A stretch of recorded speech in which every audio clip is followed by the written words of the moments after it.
Alrighty. Welcome to another edition of Unbridled Vision. It's your host, Unbridled Vision. Today we're going to do another Bob Ross session. Just kind of getting our art on, seeing what shakes loose. I hope that my audio is a little bit better on the mic. Did some tweaking, make it sound a little better, a little crispier. I didn't realize it was that muddy, so for the previous people who watch it, my apologies. Right now, as it stands, we're going to get our art on. So let's see what we're going to do. I have no idea what I'm going to put on this canvas today, to be perfectly honest. And the only reason for this exercise at all is to just put something on the page. And yes, I am using Photoshop CS. I have set up my usual 18 by 24 canvas, the black background. I tend to prefer that. Makes the paint, the colors jump out a little bit better. Might be using a few different techniques. Just depends on what comes out of the canvas today. Like I said, I'll give a play-by-play whenever possible. And again, with Photoshop and doing digital art, specifically with this program, 18 by 24 printable resolution is 300 dots per inch. That's for hard output. If you're doing something strictly for screen, something that is strictly for monitors, phones, just basically digital media, anything RGB related, red, green, blue related, you will want 72 dots per inch. Although these days the pixel size is much larger, but as far as keeping the file sizes down and keeping it nice and compressed, 72 will do ya. Just depending on what you're wanting to do. If you're wanting to do oversize, you will have to do higher than 300 DPI, depending on what you're doing. Again, I can't stress enough, when doing a project to a specific output, That is key. You will have to ask. It's one of those things you're going to need to ask when you went up for a project. It's okay, what is it for? What kind of output do you need? How big is this thing going to be? What are your needs, as far as doing anything professional or client, things like that. Part of what I do when I get into those types of discussions is to say, what's the output going to be? What's the end? What is your end? What is the client's end result with this thing? How are they going to use it? How it is going to be presented? What their expectations are versus what I'm hearing from them. That way you have a very clear picture on what size, what resolution, what orientation, things like that. I know a lot of times, just being as artists, we tend to go crazy and do whatever the hell we want, and then they get all butthurt when it's not what the client wanted. Doing art for yourself is very different than doing art for other people. It requires communication skills and communicating with the client as much as possible. No pestering, obviously. You don't have to give them a play-by-play of every single brushstroke, but keeping in good contact with them, developing a good working rapport with them, a working relationship with them, so that they're informed of your progress. They, a lot of times they'll enjoy the progress just as much as you will. They like seeing the progression of it. So having that makes them feel like they're part of the process. Absolutely a wonderful way to do things, being collaborative as opposed to competitive. I know I've met more than a few artists that are in the mercenary bracket, or they tend to be like magicians, right? They'll hoard all of their secrets. They don't want you looking behind the curtain. That is not the case with me. I actually want you to look behind the curtain and actually see how fascinating and how challenging and rewarding some of the aspects of what goes on behind the curtain can be. It's one of those fun things of keeping the mystery allows them to have, believing that they can negotiate for a better price on the idea of mystery, or don't want competition, other people knowing how simple or easy a particular technique is, or how spectacular, or just how their particular style works and things like that, because it can get stolen. Well, with these days with AI, it can be stolen anyway. So I'm just rambling here, just trying to hesitate from putting things onto paper. So let's get started and let's see what we want to do here. I chose green because I haven't started with green yet. And I've done a few canvases already. It's just basically just random scribbles until something starts to pop out. So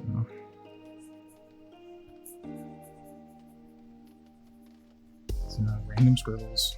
I'm not thinking about anyone or anything at a particular moment.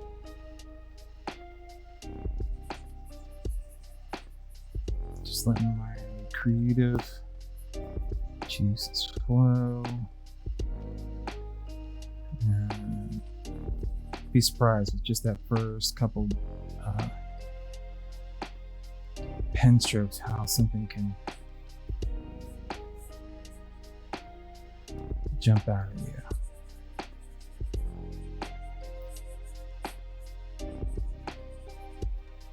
So, yeah.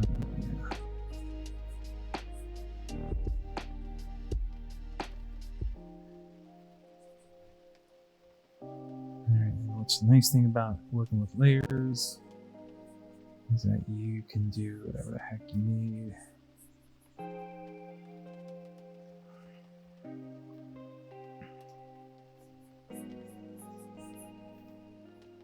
Hmm.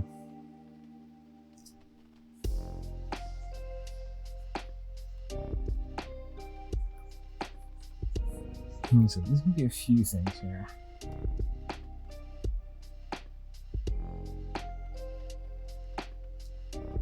I'm not sure. But that's the secret. You're never sure, really. You just kind of roll with the flow. I'm using a chalk like brush that has opacity settings and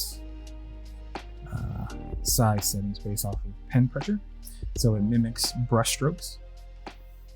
That is another one of those fun pro tips that you're starting to figure out. People are starting to figure out, or is becoming more ambiguous with how to do all this stuff, because again, more and more artists now are starting in digital realm first, as opposed to going pen and paper. And that's another fun debate too. Is how, similar debates happened when computers, 20 so years ago, started to become the forefront of being digital canvases. Like, you can do that with a computer? Like, that was from a computer? The fact that it could even be created in a computer or mimic anything that was analog was amazing, astounding.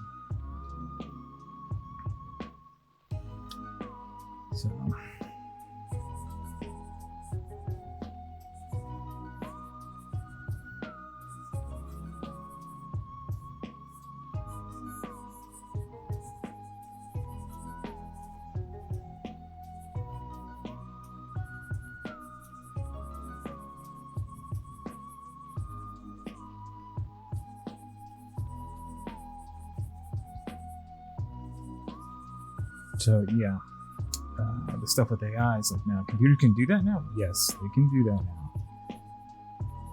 So software, it's a very powerful tool. However, my point is that you still, when it's all said and done, at the end of the day, as far as practice goes, it's simple pencil and paper. Whatever you have available to you is what you have, and there's nothing wrong with that. Actually, there's a lot of benefits to being able to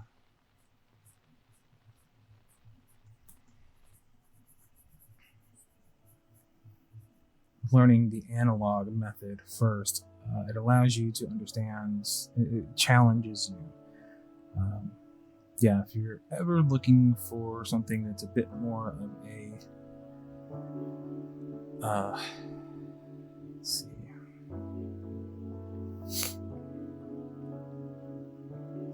If you're looking to up your game, and I know for me, it was originally very scary to do,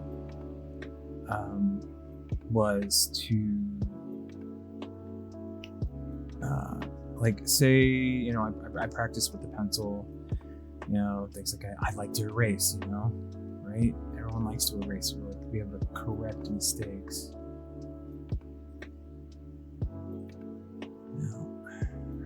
It's not always possible. And I've got way too big a brush for this. My eraser. So that'll do. There we go. Being able to erase is nice, yes. However, if you really want to up your game, you really want to kind of put yourself to a challenge, work with ink, work with pen. Whether it's marker or ballpoint pen or anything along those lines. Just losing the ability to allow it. What it does is that it will allow you to make mistakes freely, because you're gonna make mistakes. That's how it works, you know? And then you just keep overriding over that. Of course, you know, will it come out the greatest? Maybe, maybe not. Probably not on your first couple go-rounds. But over time, you will develop and become comfortable with the medium that you're using. And that's that's important. Especially with everything changing as fast as it does these days. And things as crazy as they are. Being able to adapt is paramount. It's very important to be able to adapt to new technologies, new methodologies, thinking about what's possible, not just what is, right? I'm going to change out to brush into another color.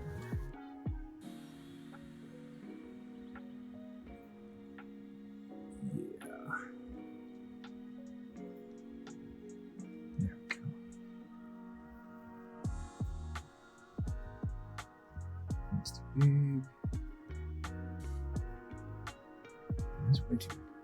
Oh my God.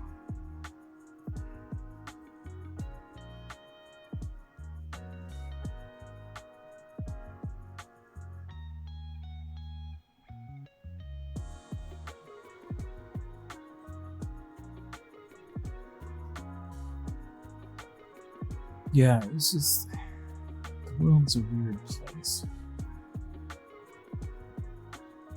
And if you're not careful, you can get overwhelmed.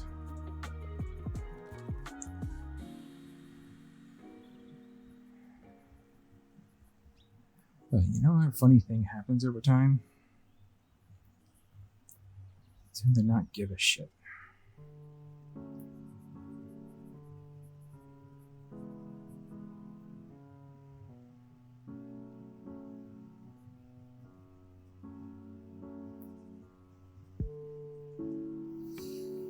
Things tend to come, tend to go, they tend to come right back around.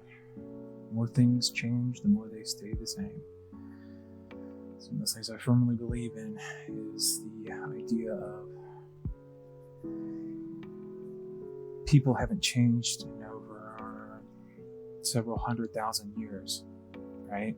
Since we've been here, we really, at our core and our DNA, and how we work, how we function from a physical biological standpoint, we have not changed. Yeah, heights, weights, widths, whatever, cultures. Sure. What our perceptions are may have adjusted, but physically who we are and how we function as biological beings has not changed in thousands of years. So, but the only thing that has changed is the toys. The toys. I almost immediately fell in love with. I got something really nice. I just got a really cool idea.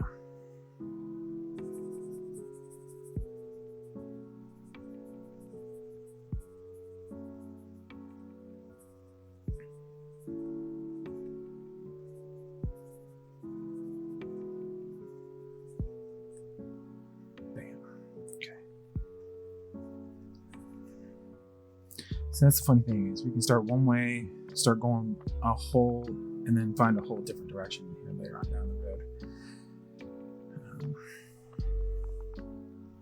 What I am going to do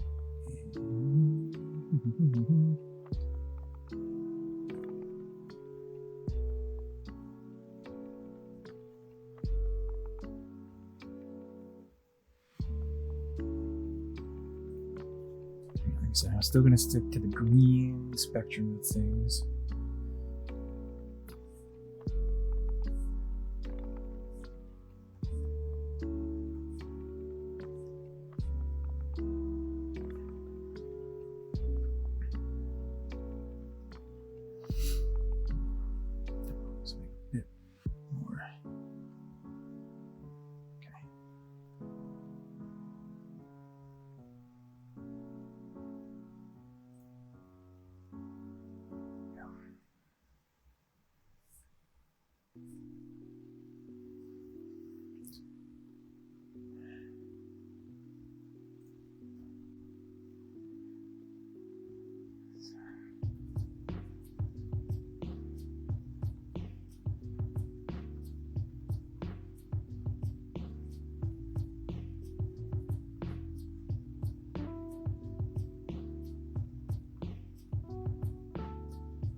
it. I need to back that one just a smidge. Oops, drop the pen. Be right back.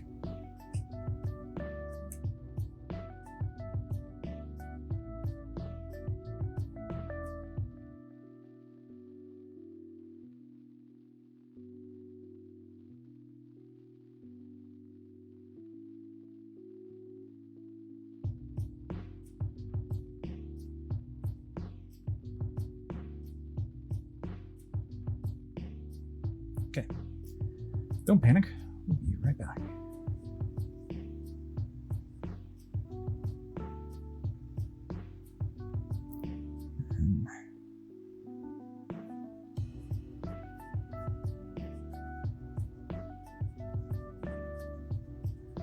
So just let things work themselves out naturally.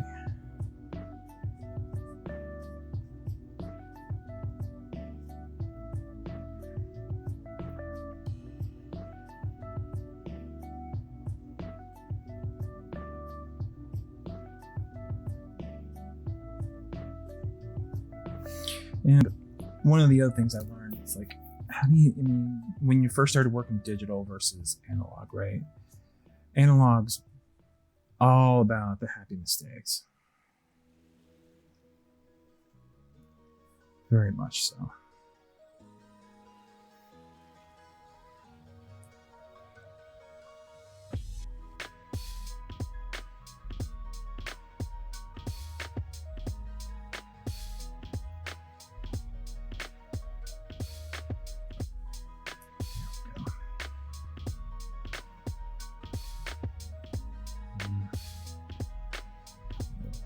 Let's try that. There we go. Now, I'm wanting something rough around the edges as far as my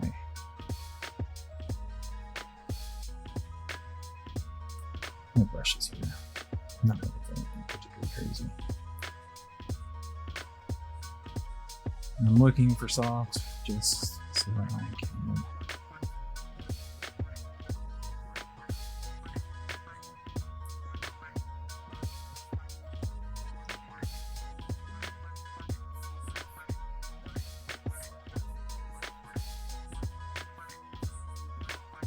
Just so I can just kind of free float, right? You know, just have that crunchy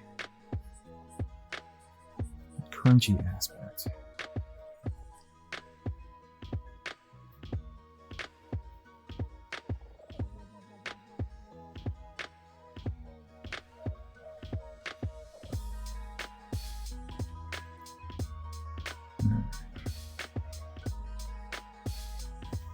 So, yeah.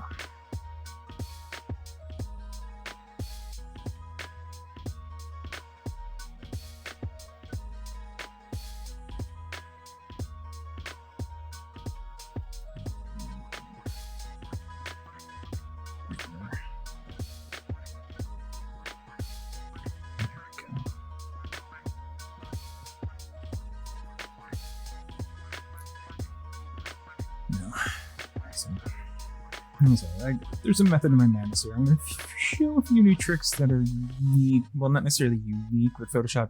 You could mimic it with the analog. However, it's much more obtuse and it's not as workflow is not it's not as user friendly as this here. I mean, just with a couple button presses, I'm good to go. I'm ready to rock and roll, and I keep on going instead of having to go through a whole process each day.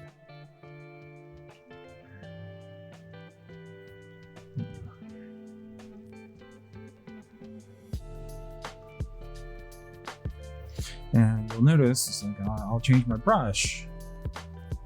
However, I won't go back and then redraw what I've already drawn. Now that's on purpose. Simply because, again, this is a free-form assignment that I've given myself. I'm not in school or anything. I used to be. So I originally went to school for industrial design, believe it or not. Learned how to do special effects, learned how to do all kinds of stuff. It's really fun. kind of missed it and kind of hated it at the same time. It was on my own first time when I went there. I went to school, and I learned a lot. It changed who I was, and it learned what I learned very quickly. There was a lot of skills that I was lacking, not the least of which was just being able to how to handle myself on a day-to-day. And I've done a lot since then to work on myself, because I thought it was everyone else's problem. I thought I was it. I thought I was the problem all the time. And I had to learn the hard way. That's not always the case. And like I said, there's probably a ton more refined digital artists out there that are screaming like I'm essentially painting the equivalent of chainmails to a chalkboard at the moment. Which, for them, yeah, it could be a little disconcerting. It could be like, it's like, dude, you could be doing it like I'm doing it the way I'm doing it. And that's how it's going to be. And it's not that I'm any better or any worse. It's just this is what I'm doing. Is it ideal? Yeah, maybe not. Is it? Am I happy with the work? Nah. But that's also the point too. Is especially when you're dealing with wanting to go pro from being an amateur, or from hobby to paid hobby to more than, right? You will have to get to a point where you let go of your you will have to learn to let go of your projects, or to have a certain amount of detachment with them. And I know, yeah, you want to have passion, love everything you do, and yada yada yada yada. Yeah, hear me out. Having passion for your projects is great, enjoying what you're doing. However, at the end of the day, when you're doing professional work, any type of professional work, there has to be a certain amount of detachment to it. Otherwise, you're gonna have a bad time. You're gonna have disagreements. You're gonna have arguments, stuff like that. It's not yours. It's not your project at that point. You know what I'm saying? It's their project, and you have to. While you might feel passionately about it and care about the project as much, if not more than they did, if you can, get them around your way of speaking. But if you can't, you got to learn to let shit go. At the end of the day, it's never about you. Constructive criticism, aside. I mean, I've learned to love constructive criticism. Criticism sucks. Someone tells you that you are not good at something, or that you're horrible at it, or whatever. All that fun jazz, right? But here's the kicker. If they don't tell you why, and if they don't offer a suggestion on how you can improve, actual, reasonable ones, like, well, try this out, try this technique. Maybe have you seen this? Have you watched this video? Check this out, right? If they don't point you in a positive direction, it's not worth listening. It's not worth your time. I mean, even here. Don't worry. Don't sweat. Don't sweat the small stuff, right? I'm still learning that lesson. I still get stage fright every time I come out here and do this type of stuff. So, and then I'm just kind of randomly going about this. Not really I'm heading in a particular direction, but I'm not trying to make anything particular at this point. So like I said, this is me in between commission work, and just to free my mind, and just kind of like when they like free painting or free writing, right? You just put words on, you're just putting words on a page. You're not trying to do anything crazy. You're just letting your mind wander and just put words on a page. I'm just putting color on a canvas. That's it. Nothing too crazy.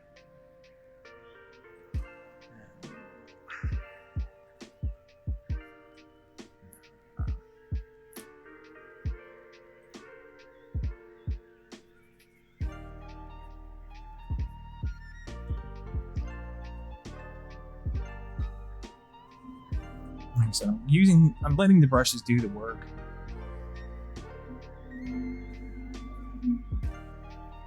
They'll do their work. They'll do their job. And yeah, we'll go into a little bit more detail as we move on with this piece. But I'm trying not to get into too much detail.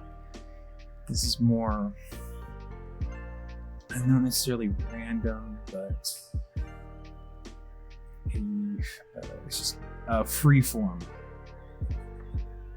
expression going on here. So I could probably move a lot.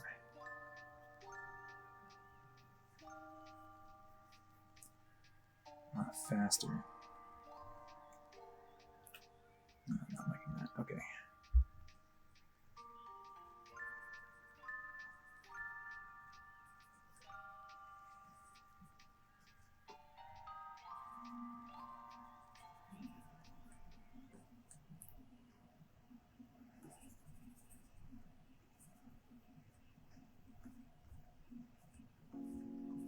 But you never know. So sometimes with the freeform,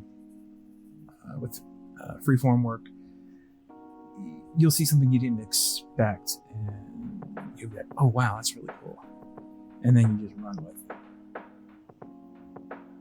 and it'll take you in a direction that you never expected, and it can be absolutely spectacular. And the results you never even knew existed, and it's just from just random whatever.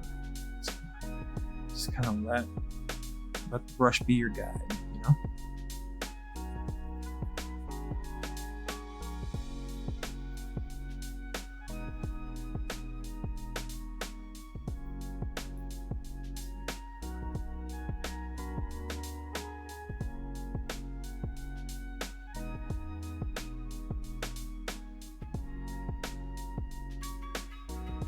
Oh, there we go.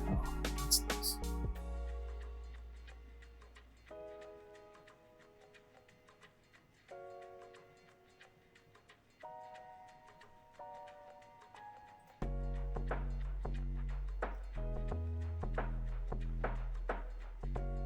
There we go.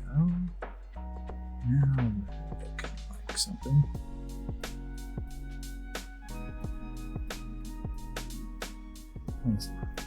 You know, years ago, people were like, "You're just being lazy using pre-made brushes and stuff." Now it's commonplace.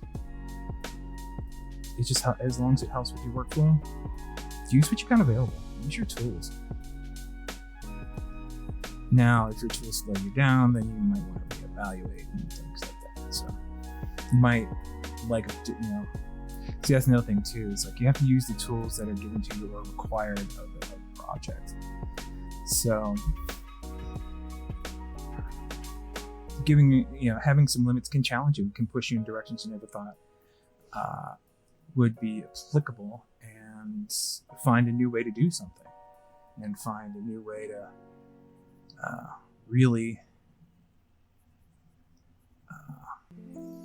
new approach, a new technique. I mean, that's how this kind of stuff, evolution or new techniques can happen. That's how it goes. And I am just going to override this guy here.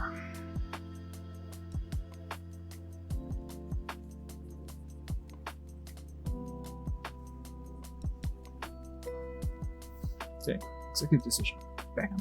Gone. Cleans it up a little bit. Doesn't look as... it gives it some more open form. And as...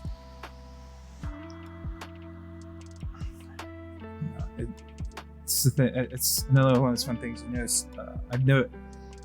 You'll notice this in different art techniques and different artists and things like that, but they'll tend to do the same thing, and they'll tell you to do it even if you don't listen. I didn't listen first go around. It takes a while for shit to sink in. Not gonna lie. Start with a rough sketch and then work your way in. Just, you got a general idea, you just kind of work with it, do what you can with it until it gets you into a place where, it gets you a little bit close, just gets you closer. Now, as long as you're making reasonable steps for the project or whatever, that's fine.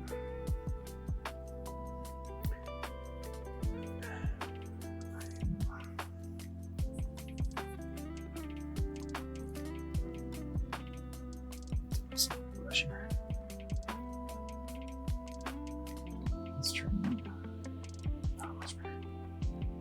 that's better.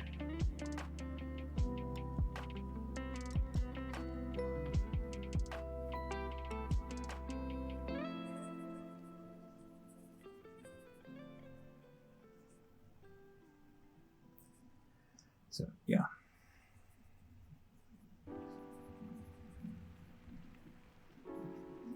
Just let things happen.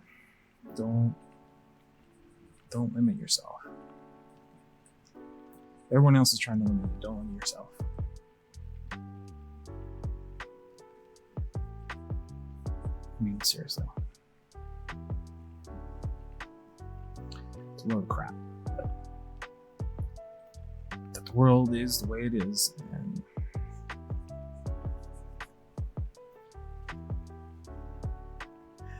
we can all do better. We all should do better. But that woulda, coulda, shoulda isn't going to change anything. So, yes. Again, I fall upon the wisdom of Rule 0. And if you've watched my streams before, you'll heard me mention that a few times.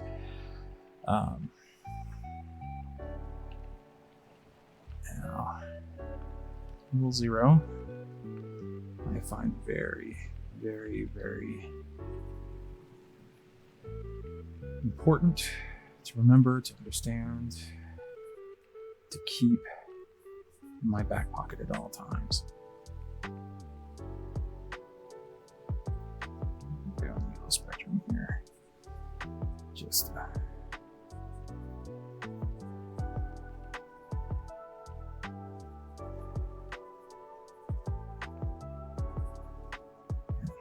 I said, I'm not holding myself to any rules here. I'm just scribbling until something shows up.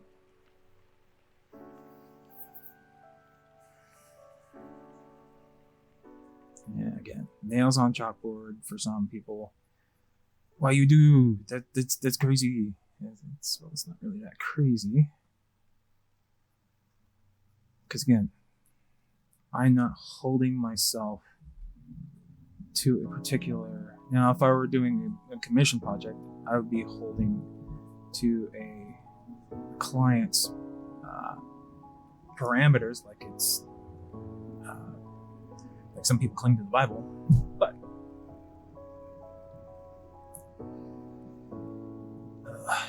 when it's all said and done,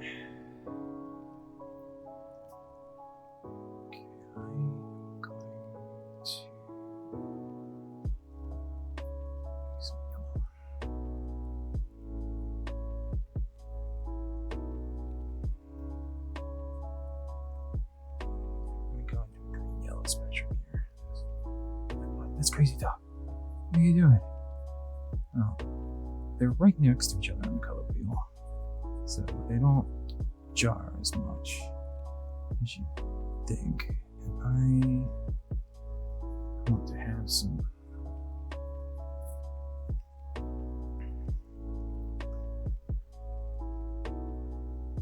I want to make some topography. I want to create some shapes. So that is what I'm doing. I'm creating basically some hot spots in order to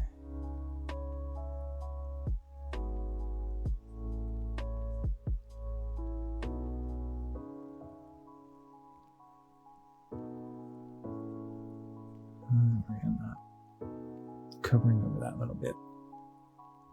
I'm going to get to that here a little bit later. But I am going to want this. Okay, greens.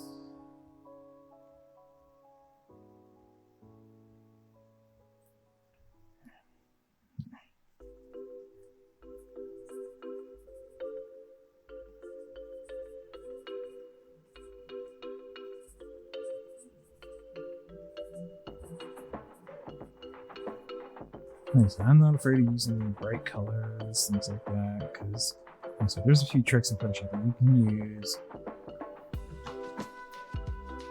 that will help you to create a particular mood, feeling, whatever. So.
This is my space. I can do whatever I want with it, and that's what I'm doing with it. Okay, so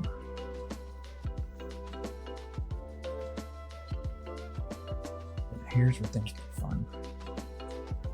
At least begin sticking. Because what I'm going to do is zoom in.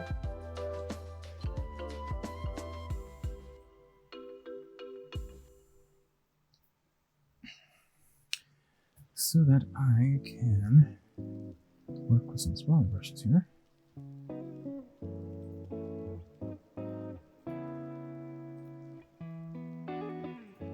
There we go.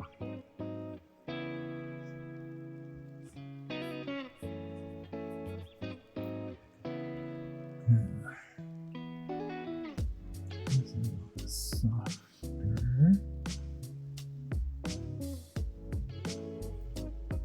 Yeah.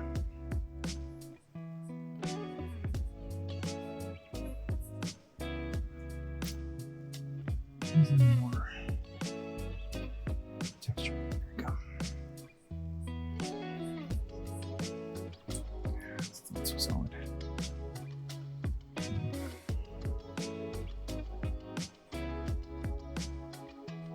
There we go.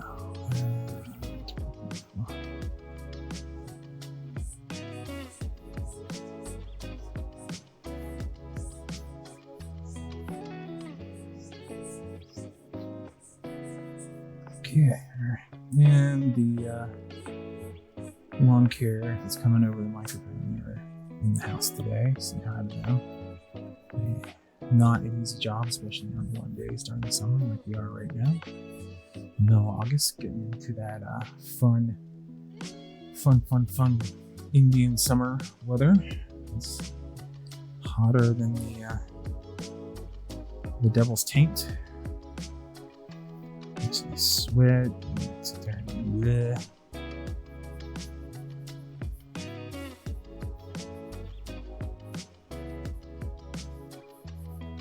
I'm like, wait, why are you not going back over the same color? Well, again, fun fact, nature is full of different colors.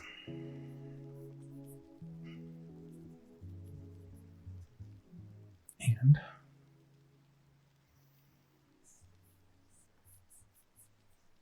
sometimes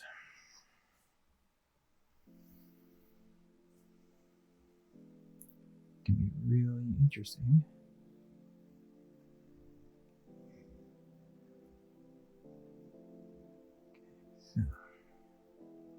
to get in here.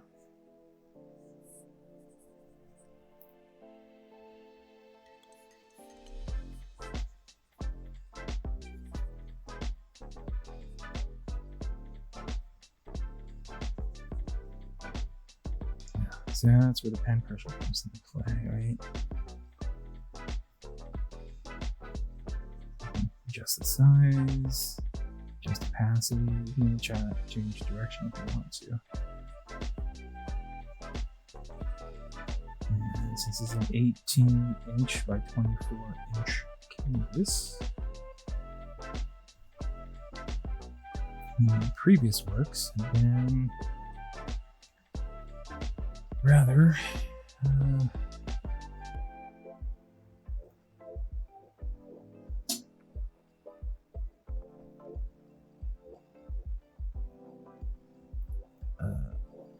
not a lot of detail overall.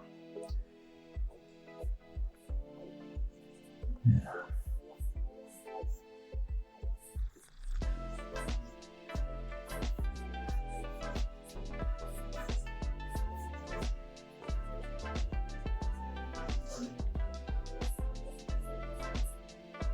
But again, I'm not looking for a lot of detail at the moment. What I'm kind of looking for is just being able to throw something on the canvas. Simple.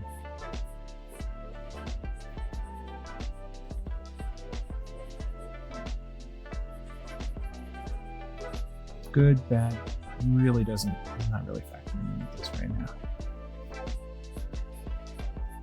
Okay, we're just making happy little accidents at the moment. And we're going to make as many as we can.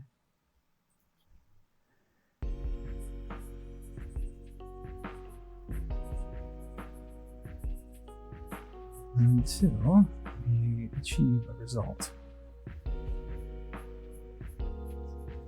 Just don't let the elder generation fool you. They have no freaking clue what they're doing either. It blew my mind when I found that out.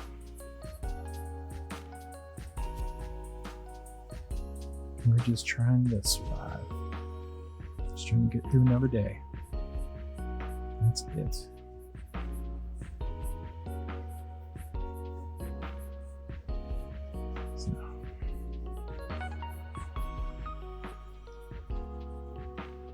Right now, there's quite a few.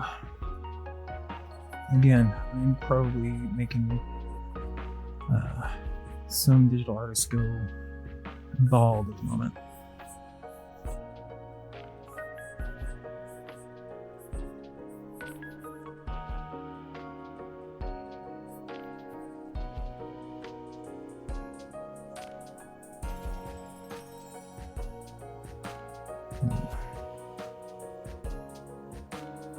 That's not working out very well, is it?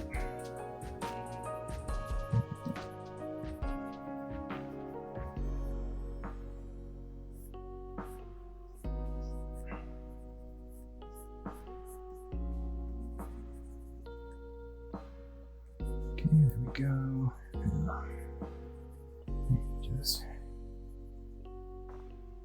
Just turn that into something else, you know?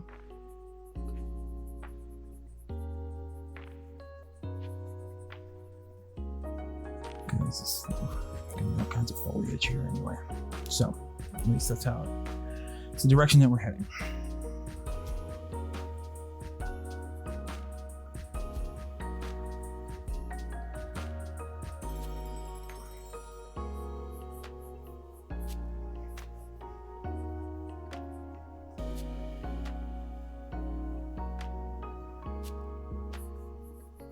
And we're gonna have Johnson that way too.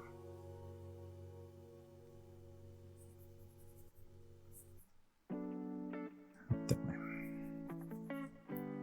That way it looks like it's actually kind of holding up that weight.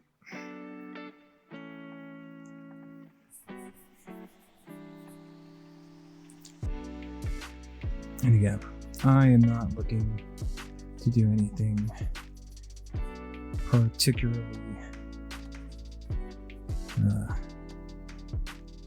fantastic. And sometimes you just gotta pinch one off and just poop it out. That might be an indelicate way of saying, just if you're stuck, just make something, just do something. If you're ever stuck in a rut, not sure what to do, just go do something. Just it'll help with the funk.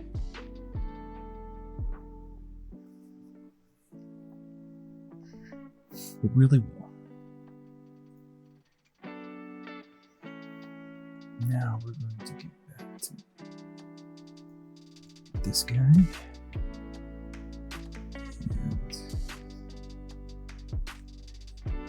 And I'm really not a fan of this little select subject, select little AI bit.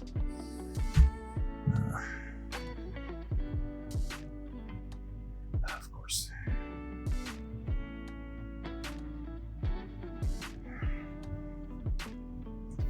Technology isn't perfect, folks. It is what it is.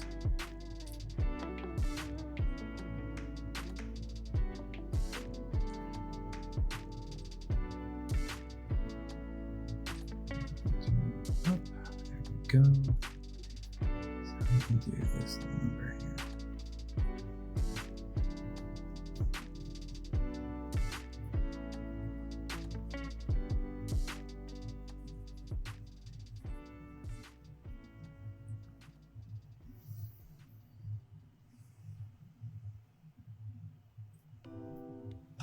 And again, I am not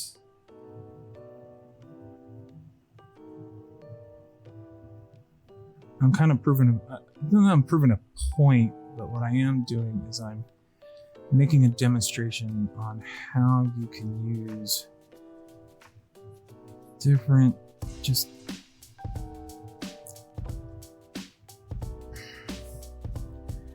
brushes, different colors, just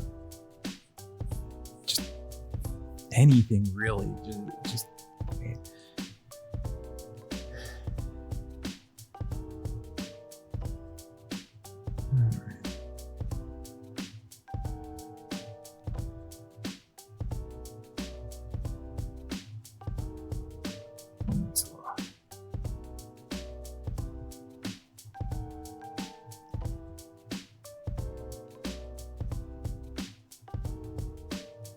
I do kind of want to have this guy kind of fuzzy in the background.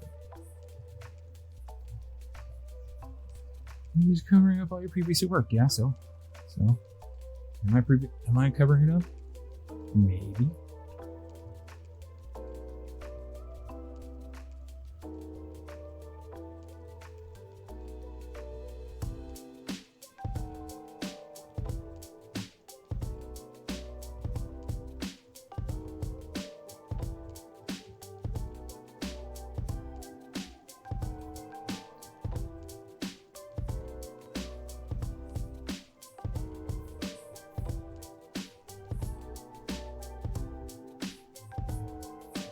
But you know what? It really kind of doesn't really matter all that much.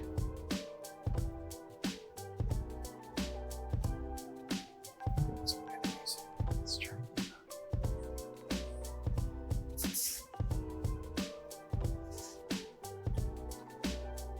That would be the cat.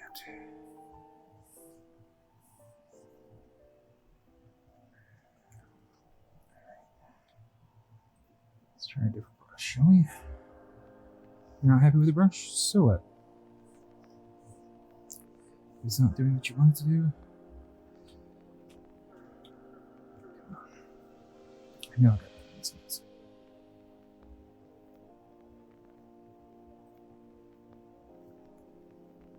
Just find what you can work with. And go with it.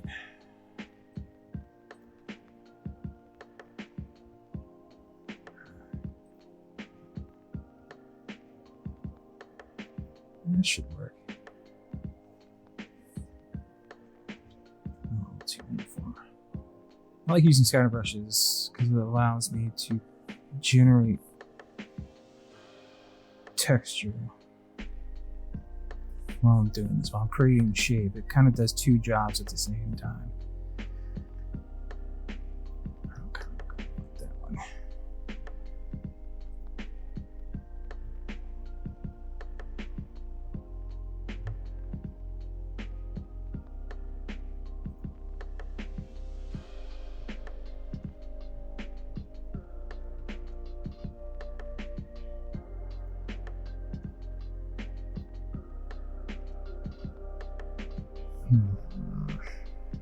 Trying to find a good tool. Good tool is always hard to find.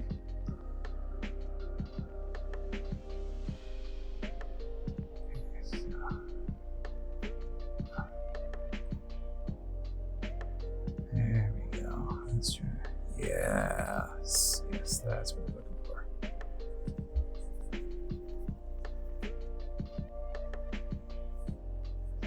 Sometimes you do need a hard.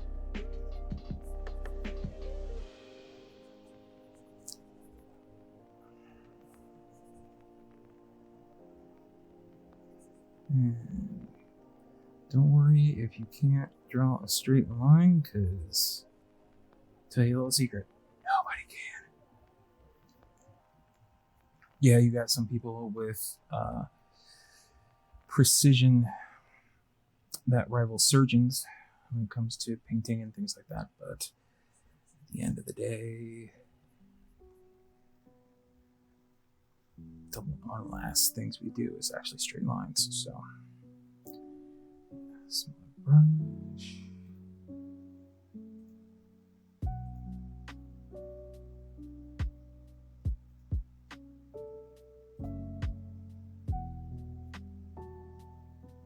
Something tighter, come on.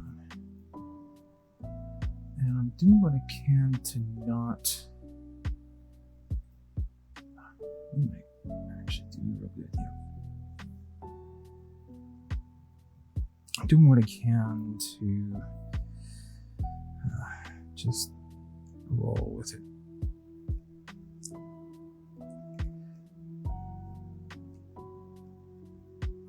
You kind of have to in life. That's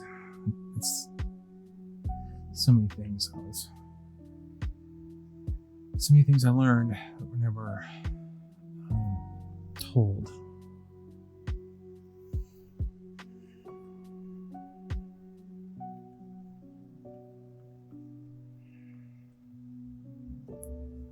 There, would you look at that?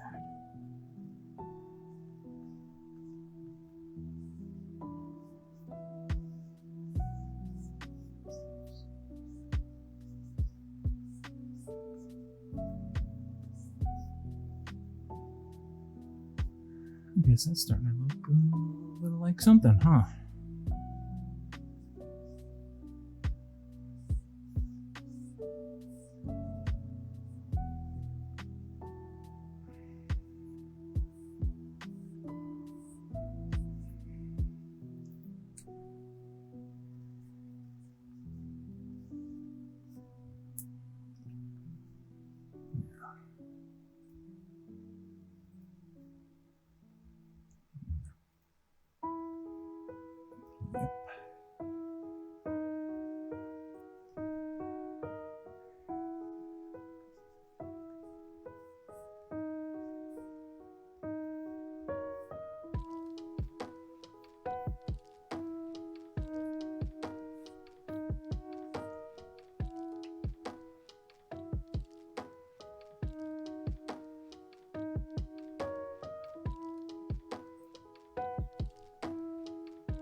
big.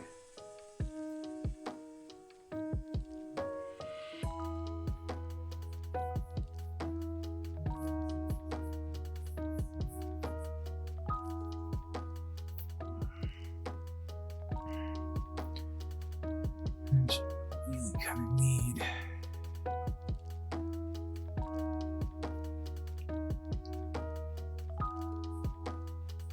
Yes.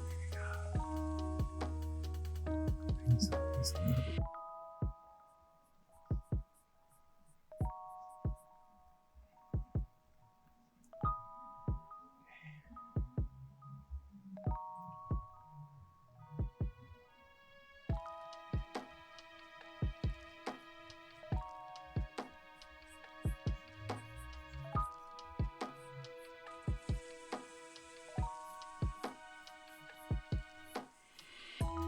There we go.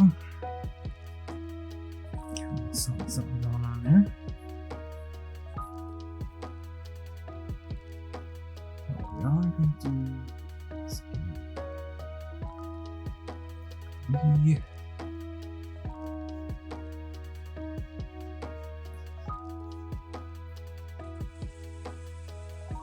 the light.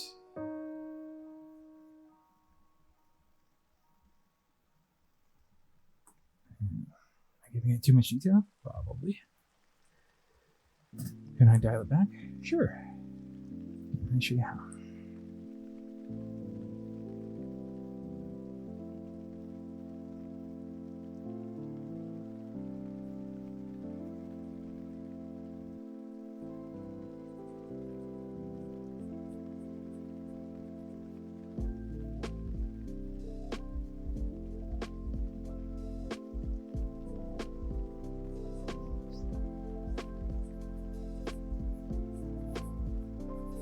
And again, I'm using atrocious colors. I'm not necessarily going. I'm just kind of letting my mind flow and see what comes out of it.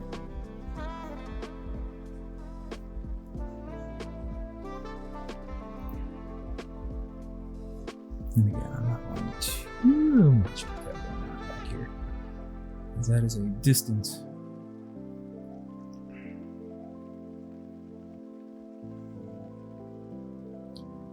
Being honest, look further in the distance. So.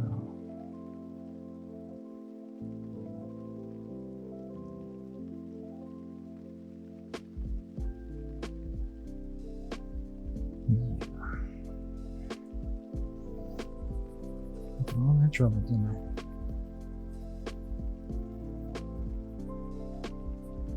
But I've got a nice full slew of tree trunks here that I can use. Look at that. Bam. Still useful.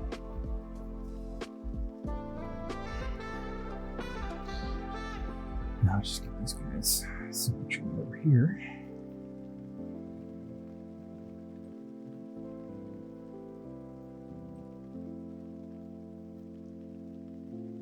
But yes, people who are watching this, whether it's live or on demand,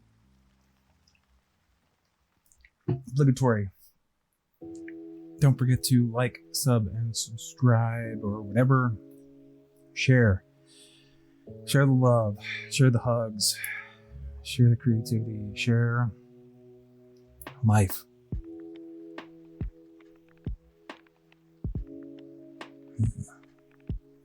Now that I've done that.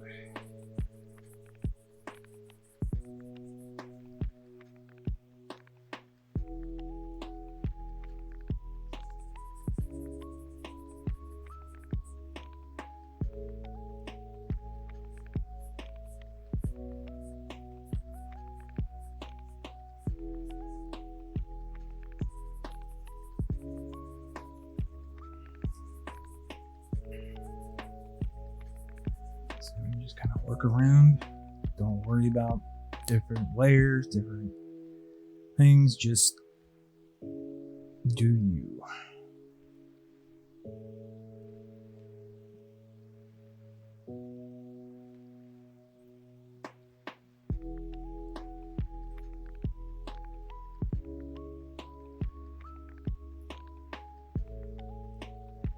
I'm going to right now.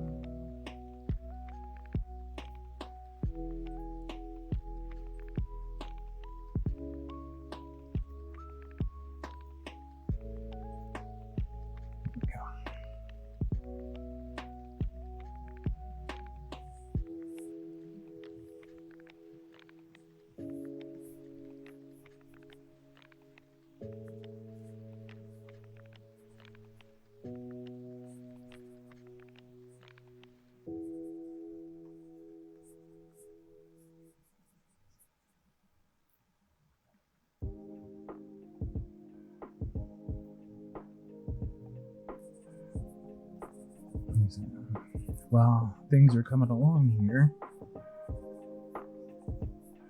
I'm not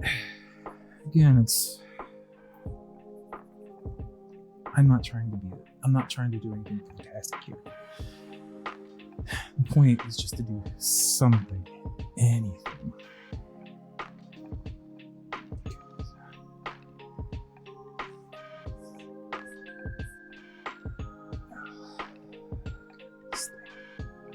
Can you never find a good spot for it? I wish I could just make it go away. Any aficionados of Photoshop know how to get rid of that new little bar there? Please let me know. I'd greatly appreciate it.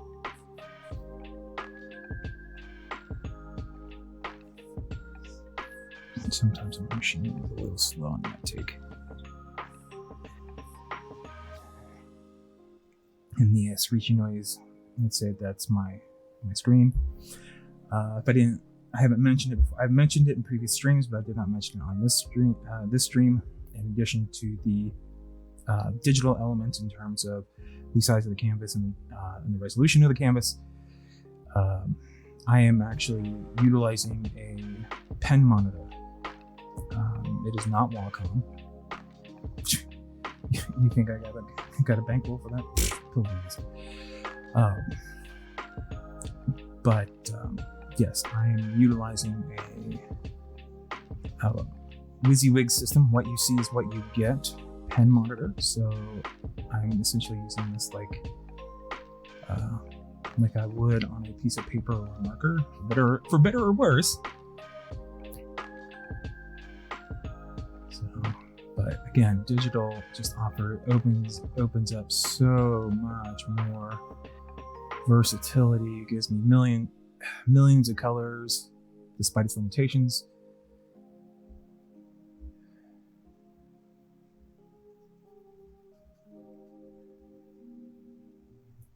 All right.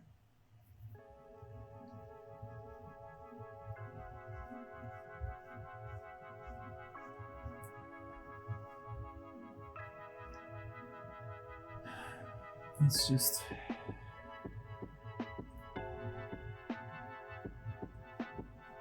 while the initial cost is high, I'm going for digital.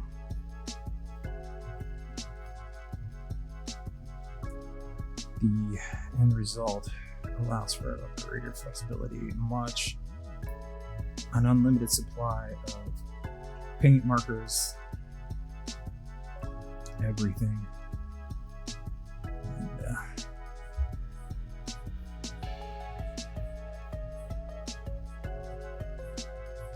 it's a nice new tidy package, so I don't have to have a warehouse for my canvases. I don't need to sit there and spend hundreds of thousands of dollars on paint, or trying to have to get a specific color or to mix. Yeah, I can mix. I can mix when I want to. It's fine. But when it really comes down to it,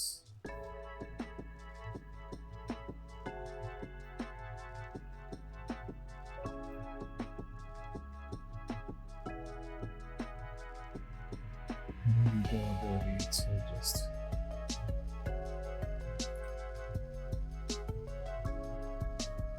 to be able to work on essentially a virtual campus, and to have a virtually unlimited number of colors, brushes, paints. I mean, if I were to have to go and work analog, right, I would need to have a certain types of brushes, certain types of colors, things like that, so that I can mix and match.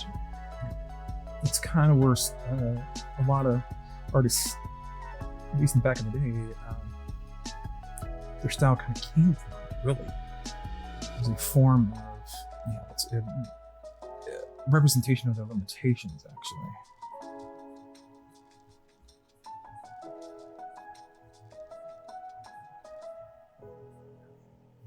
Now, limitation, now with the onset of digital, and the onset of AI, the onset of just technology as it progresses, those excuses, you just have more options available than Da Vinci ever did. I'm thankful.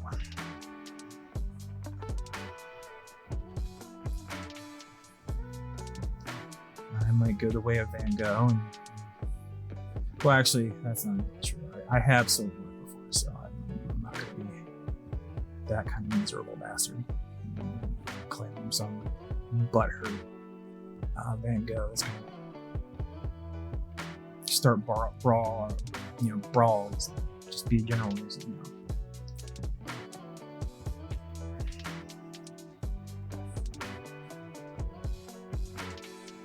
Me, I just want to live my life, make cool shit, encourage other people to not be so hateful. I've seen hate, I've known hate, inside and out. And I can tell you, it takes a lot more. Over the long term, it's just much more of a pain in the ass to hate than it is to love. Real love is effortless. It is no effort. It is calming. It's relaxing. It's something that happens to you. It's not something that you make happen. So yeah. Be creative, do your thing, just relax, have fun.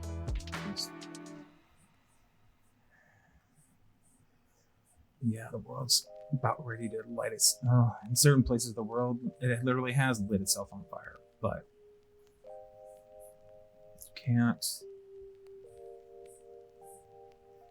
be afraid of the what if. I was for way too long, and I spent more than half of my life living in fear and hating myself for it. So I recommend just stop beating yourself up.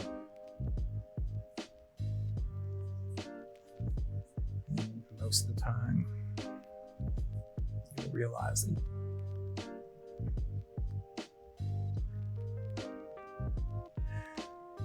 it's not necessary.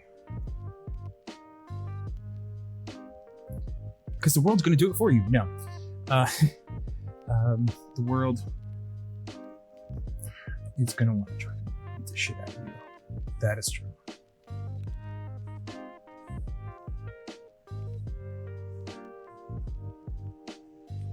Only because the previous generation did the same thing to them, and so they don't want to feel like they've been treated, that they were cheated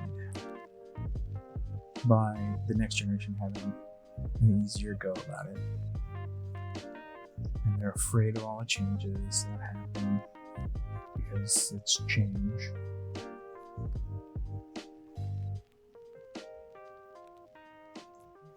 Change is this weird, funny thing that happens. I'm starting to dig this brush, actually.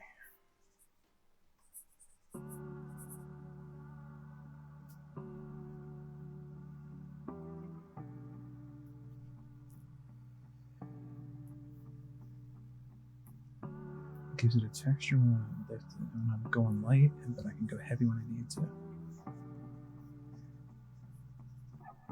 Much better. Nice. I think we're gonna stick with this for a little while.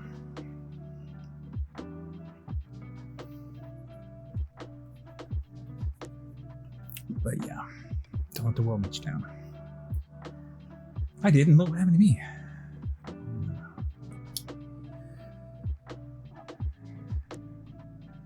Yeah, seriously, it's a jungle out there. People aren't necessarily out to get you. They are making sure that you don't stand in their way.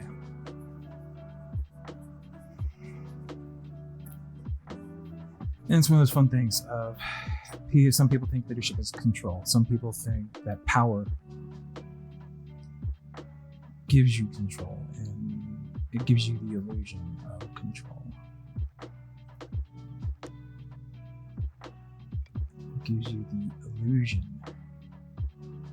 that you may, just maybe, have a handle on things when you never do. You need to get a good rock brush. Let's try and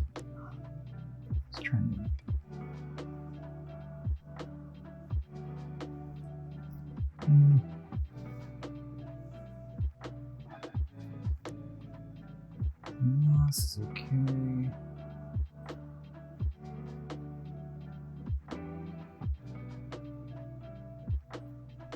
Let's try.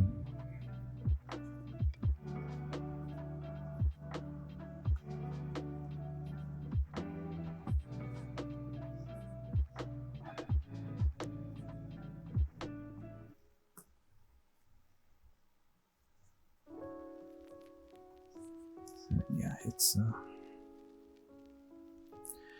a jungle out there, but that doesn't mean you should stop. Actually, quite the contrary. You need to pick yourself up and move forward, especially if you're afraid. There's quite a few people who think that's a weakness. And they'll use fear to your advantage. They'll use their fear, they'll project their fear onto you in order for you to be afraid, and then use that as a means to control you.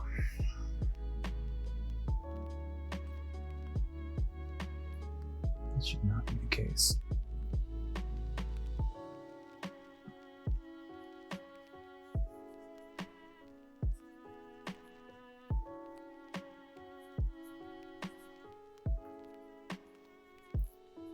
Should not let people bully you.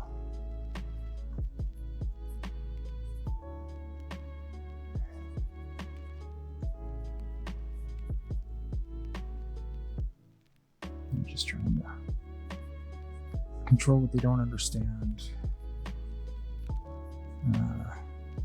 It's either that, or they have not questioned what was given to them when they were growing up, because they were not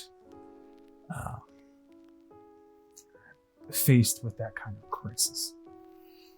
They were not required to look deeper and try and see the meaning of things. Me personally, the world didn't make sense. How people, why they did what they did, it just did not make sense to me. And the further I got along, the less sense it made.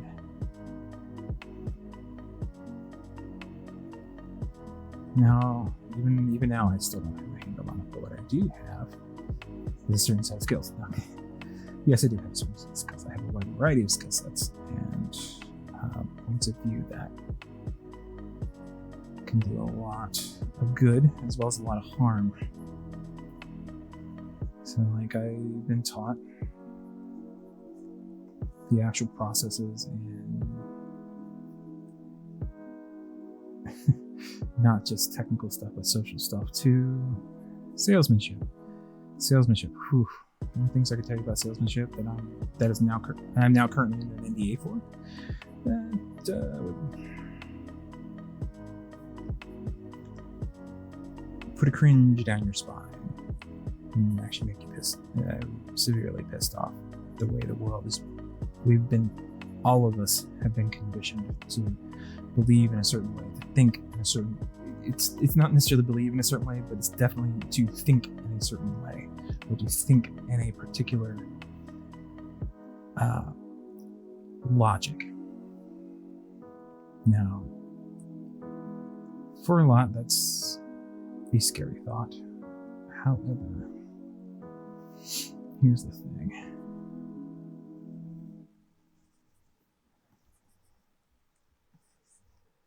It may be a scary thought, and it is at times. Don't freak out too much over it.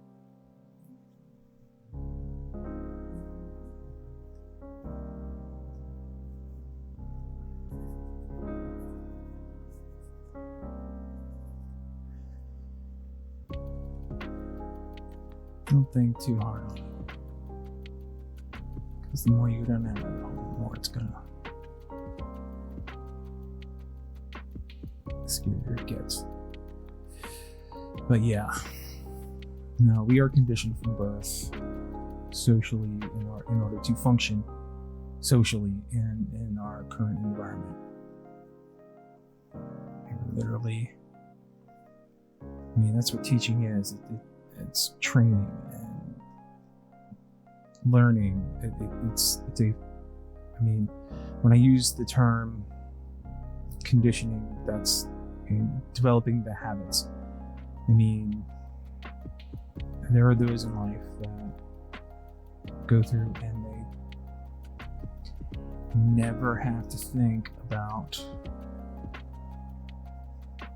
their daily lives, whether or not they have to eat their breakfast, whether or not they're gonna, where they have to go to work, are they gonna get yelled at? I mean, the worst thing is, are they gonna get yelled at by the boss, right? But yeah, no, it's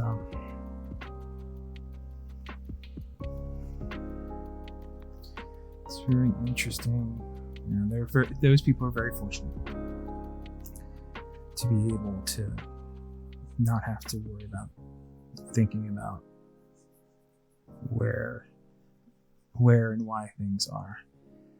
Me as a kid, unfortunately, I just saw things that made me question what the hell is going on, what the hell's wrong, why. It just struck me as odd how people acted, and I never understood why. Perhaps that's the neurodivergency in me, to use more modern terms. But yeah,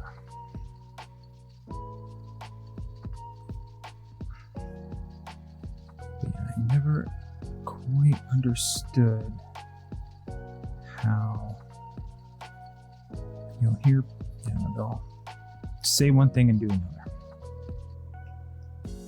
right? Just still drives me bonkers. Lying serves no purpose. Cheating,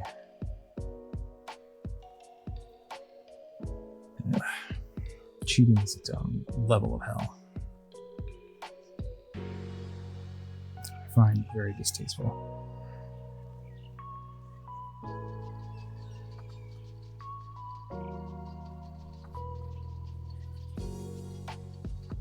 But that's for a multitude of reasons. Me personally, honestly, I would much rather be a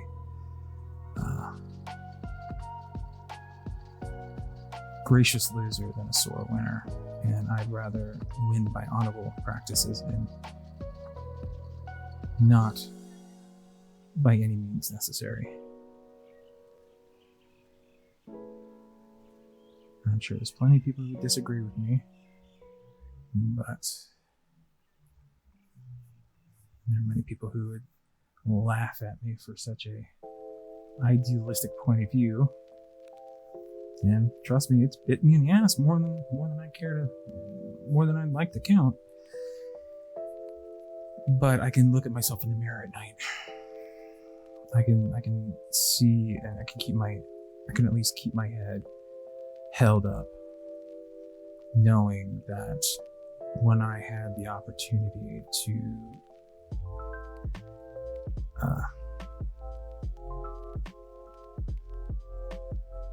do the right thing, I did. To make the right call, to make the call that, while tough,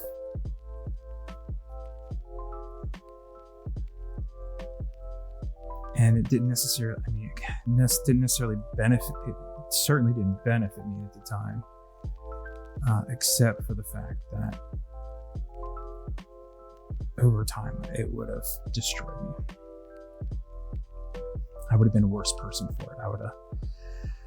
Were I to have kept going down those paths, I would be a completely different person. I'd be unrecognizable. I'd be very destructive as well.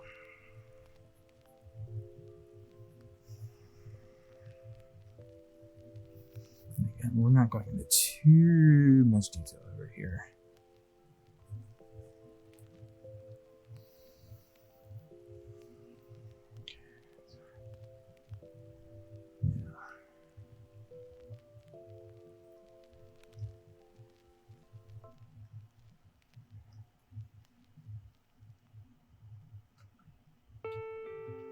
Like that brush, but not that big. Drop that down somewhat. There we go. Good.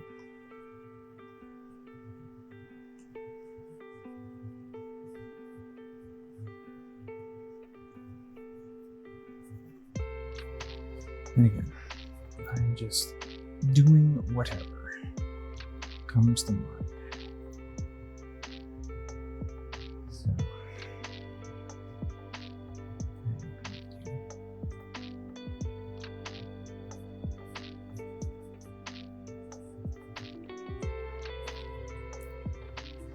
But yeah, don't let other people let you think that the only way to win is to cheat.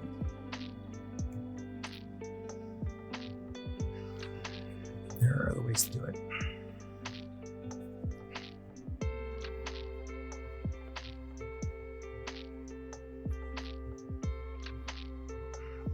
Again, it all comes down to what we've been taught, what we've been taught to believe.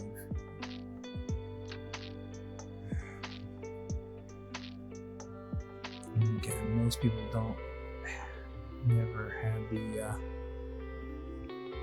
they either never had the opportunity or never had the need for the opportunity to question themselves or the world around them. That blissful type of ignorance, utterly fantastic. It's great until the world comes smashing down around you, which again, it's why I personally believe a lot of issues that we have currently are due to that scenario. These people that were brought up to one way of thinking and have thus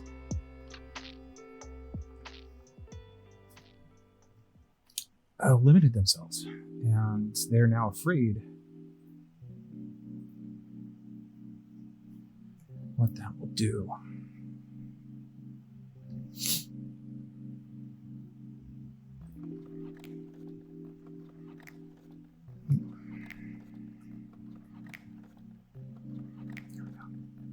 That's a little bit of texture.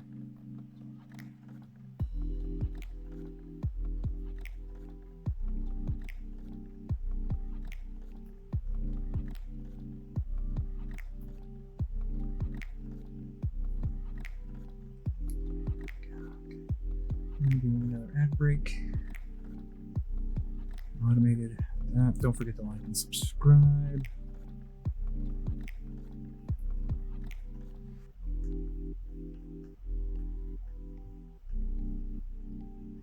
Now, going back to our original colors.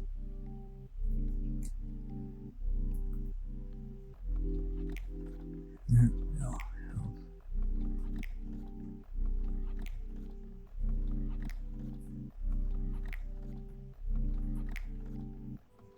So this. Get that. Like that. Oh, would you look at that?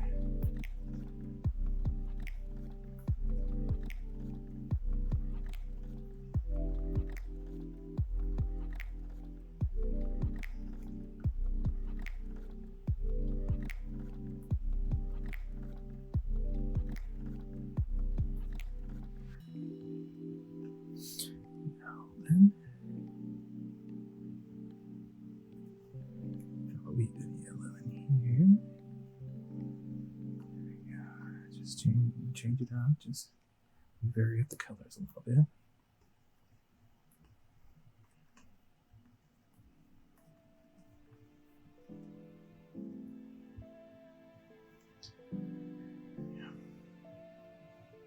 Like I said, should I wish to go into more deeper details, I can.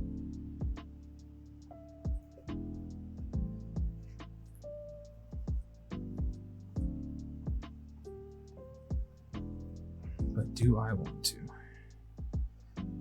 Meh.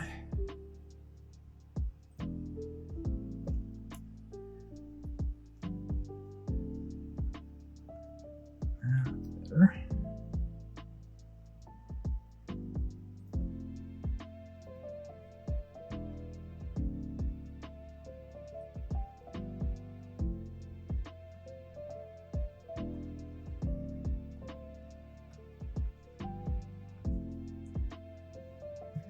This is out in the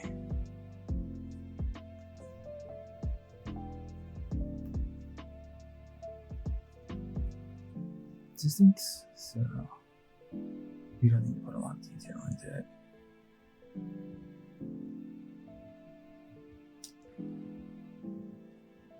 I'm not digging how that.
There we go.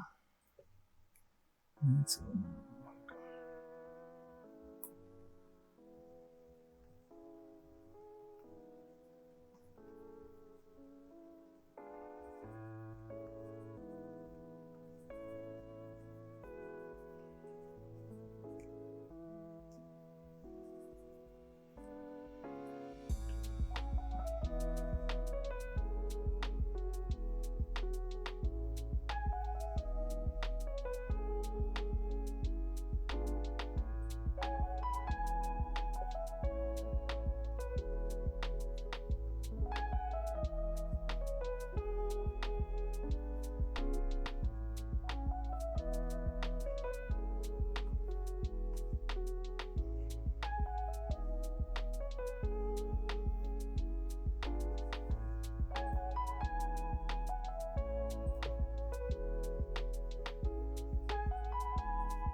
Go.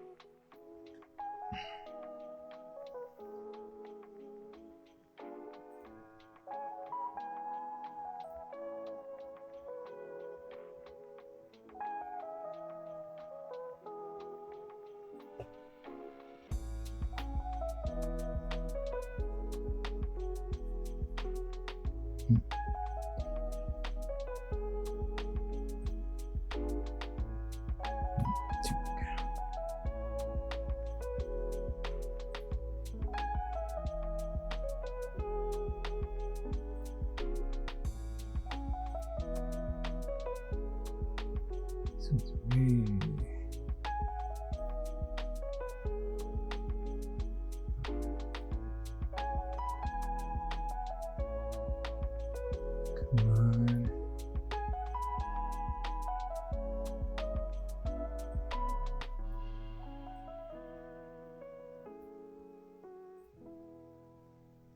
Yeah, let's go with the sponge bath. Brush, why not?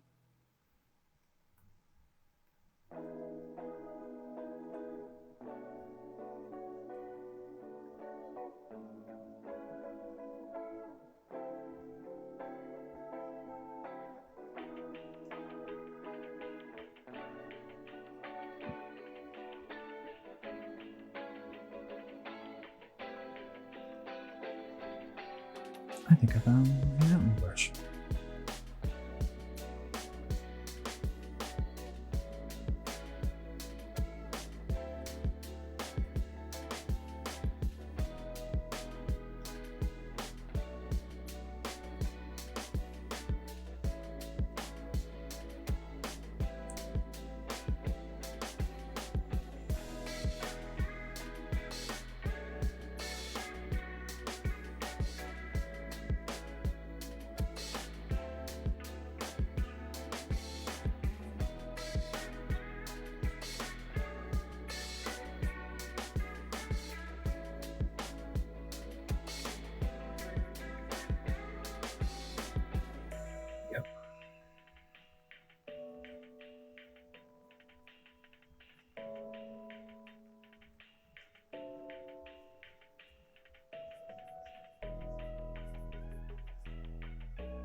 Cool.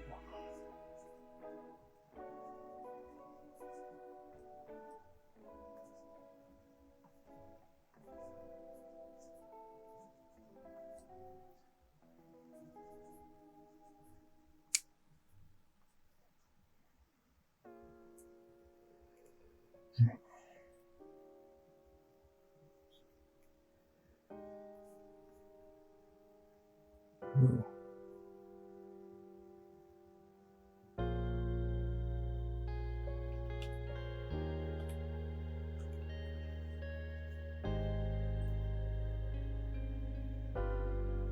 Oh, why did I go to smudge? I wonder.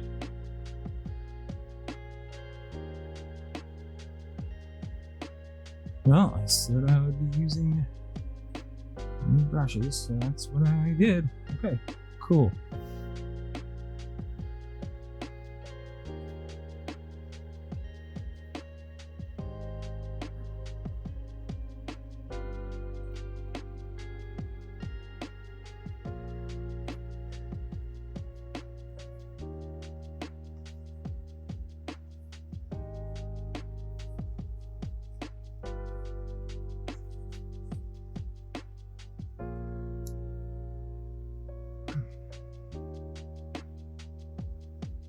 give the illusion of detail.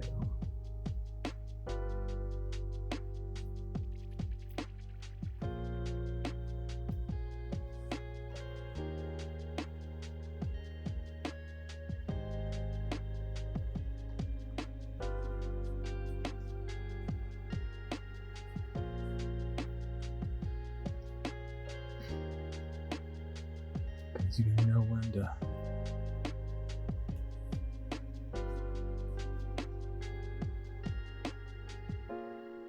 let up.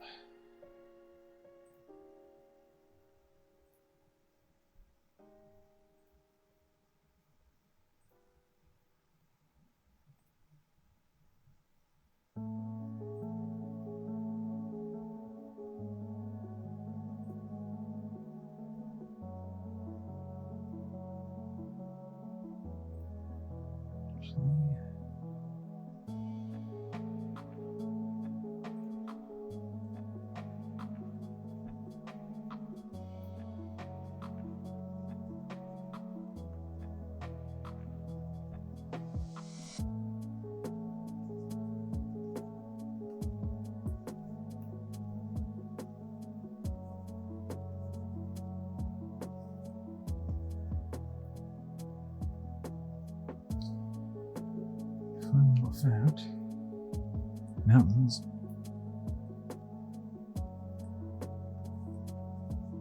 rocks are just really small mountains.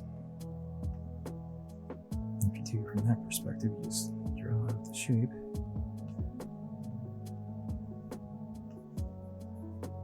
And then put in the shadows, you get something fun and interesting. And then we're going to have that creep up there a little bit like that.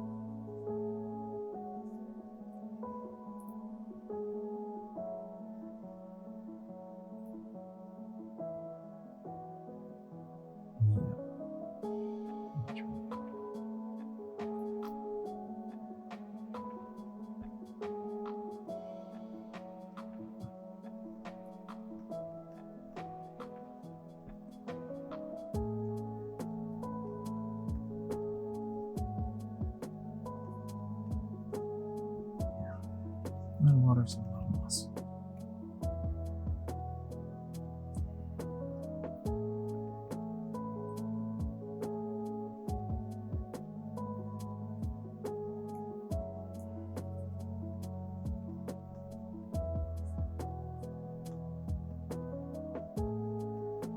Give it some shape,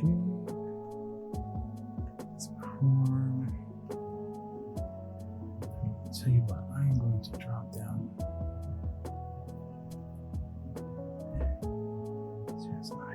So we'll get some tighter details. I don't want a lot of details on my back here. But I do want enough.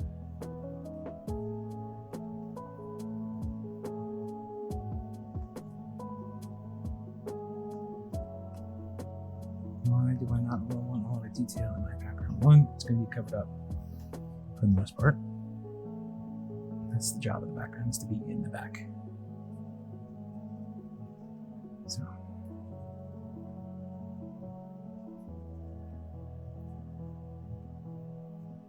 if it's not doing that job, then you're not going to, you're gonna have, well, it's not you're gonna have a bad time, but it just depends on what you're doing and how you want to go about doing it.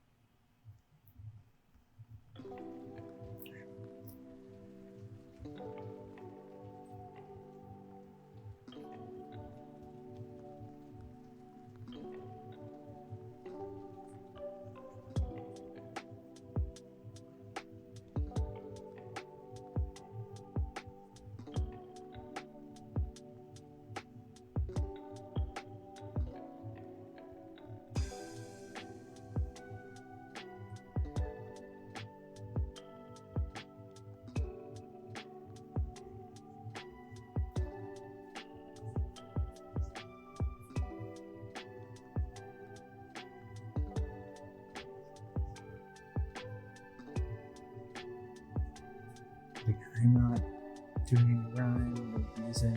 I mean, the only reason doing is I'm making it look like rocks, shapes.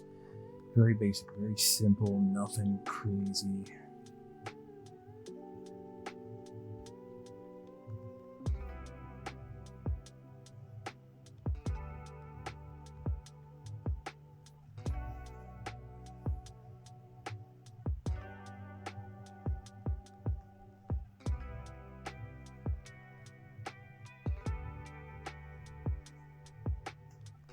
I've spent years on campuses, and it's a lot of wasted time. Not wasted time. I learned a lot. But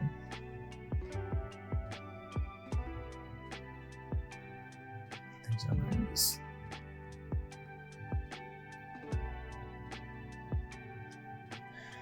just do what you feel. It'll work itself out. Don't worry. Don't sweat the small stuff.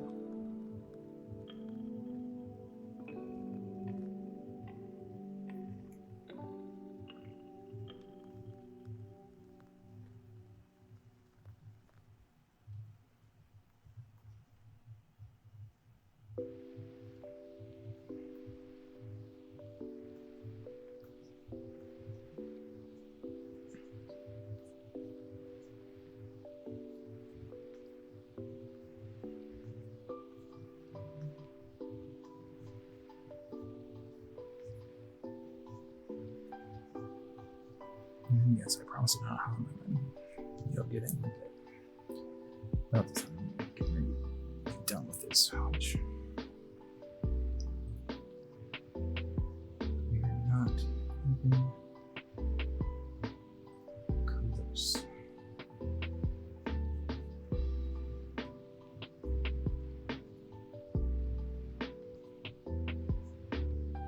There we go.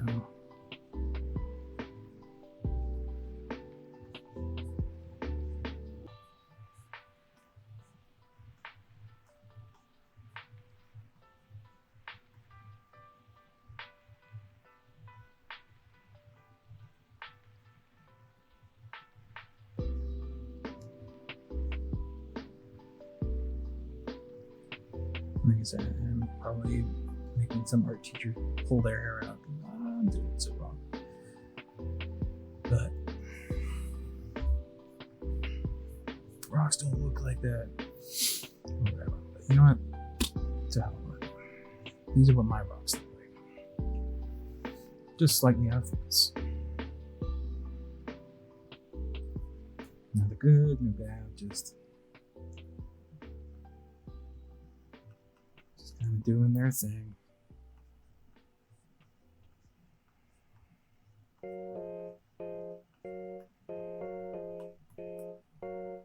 I worry a lot about what other people think. Still do. Things I'm trying to work on. I'm not gonna tell you this. Life gets so much easier. I'm not saying care about people. Absolutely. But care about positive. Not. The only time you should be worrying about negative is when it's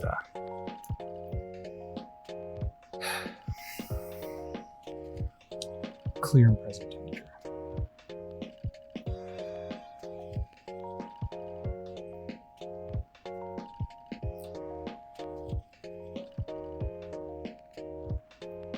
In this day and age, clear and present danger seem to be just about everywhere. But they are not.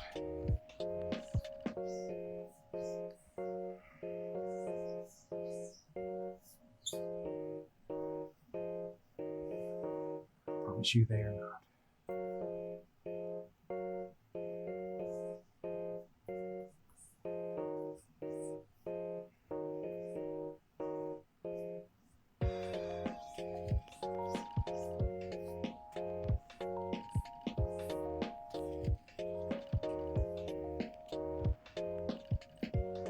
There's plenty to look forward to work with. Be a collaborator.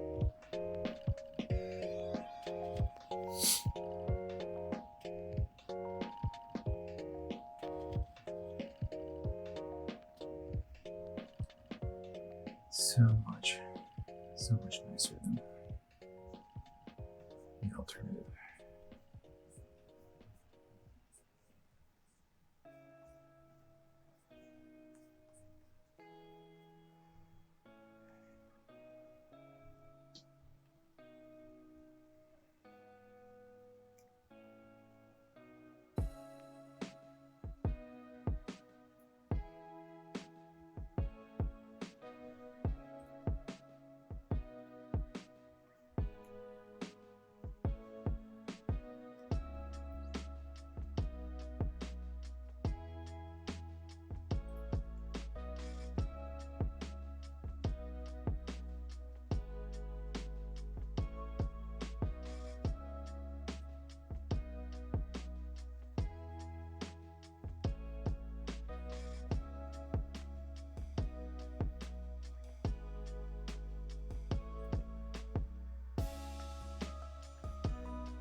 Ta-da.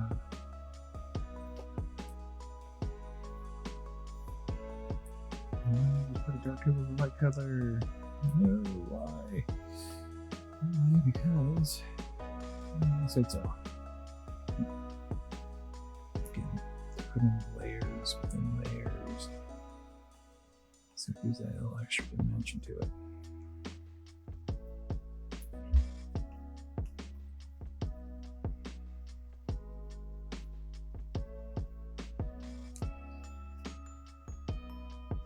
That's what we're looking for, extra dimension.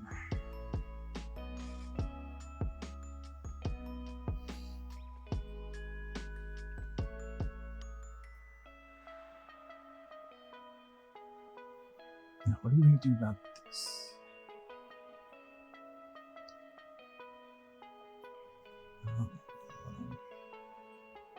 Thinking about that, I'm going to do that and that.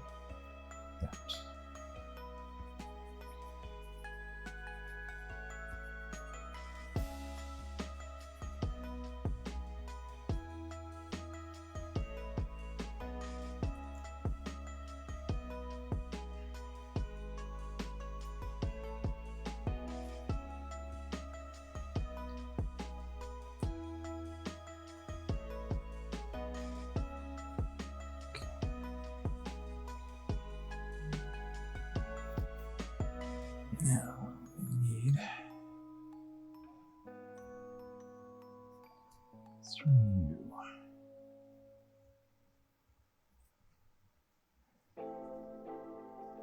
Yeah, way too big. Nope.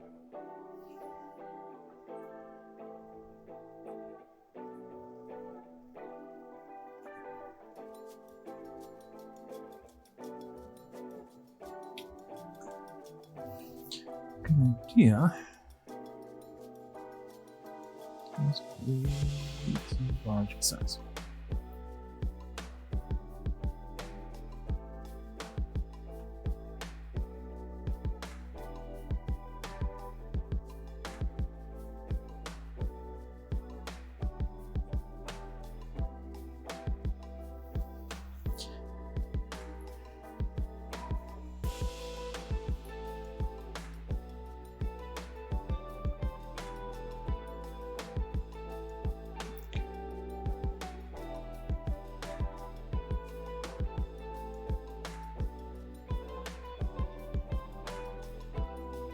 And tap, tap, tap, tap, tap, tap, tap.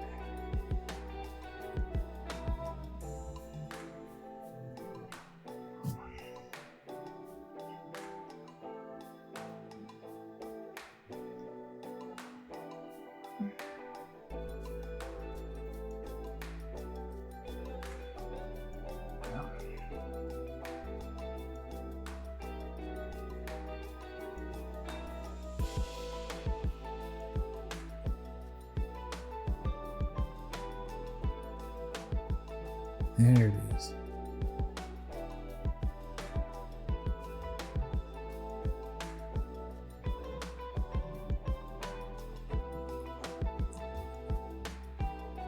Where's this place? I don't know. It exists within my mind. Actually, it doesn't exist there. I'm just doing what the canvas tells me. And it's telling me to do this.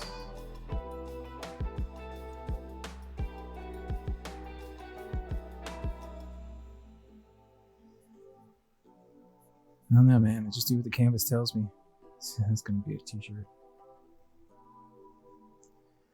Speaking of t-shirts, if you go to unbridledvision.com, same as the, the channel, YouTube, Facebook, Twit, and whatever, there's also .com, on which is a merch shop with available t-shirts and various other accoutrements or accessories and things like that graphics designed by yours truly. They are filled out and the quality is actually pretty good. And I am wearing one of my Horton t-shirts right now today. I tell you this, they're super comfortable. If you're worried about size, just go one size larger. And according to female sources, the sports bras are super comfortable, as well as the shorts. Now, it does have an older design on it, so your mileage may vary. But it just means they're going to be a collector's item, so get them while they last. Now, what are we going to do next?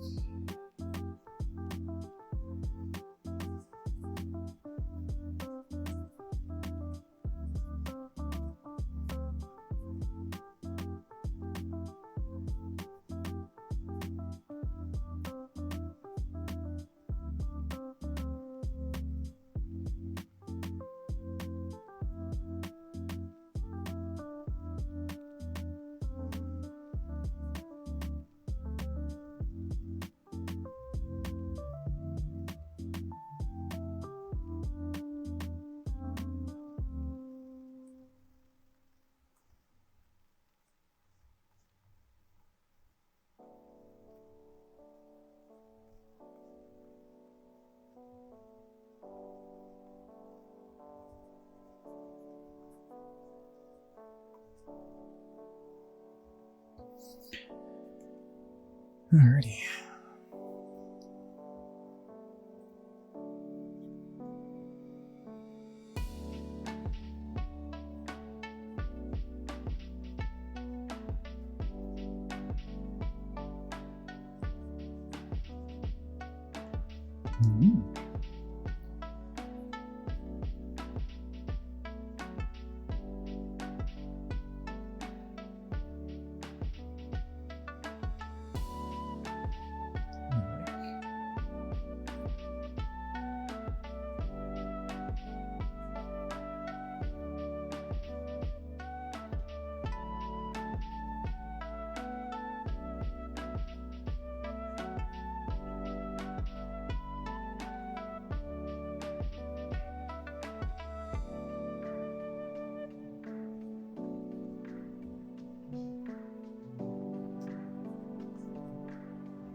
That's what I was supposed to do.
But yeah, we're not going to race, do too much in the way of do-overs. We're just going to do our thing here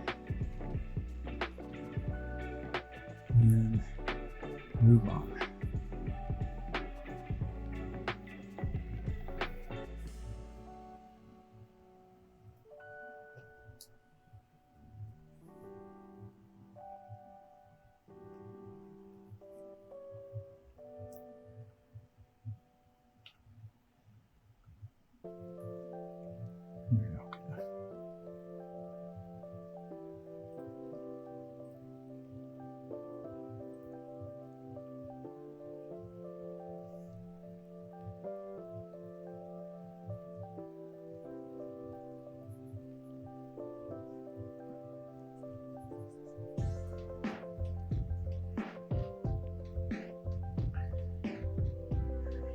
Good enough.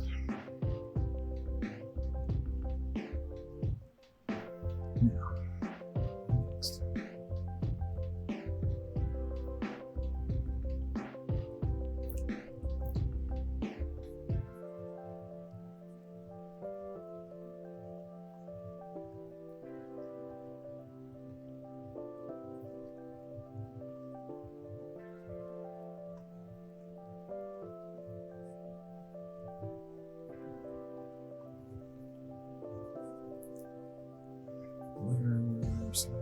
It out. Because yes, I'm too hard.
Why are you letting it out? It's supposed to be like black shadows, whatever. Even shadows get backlit. So, just because it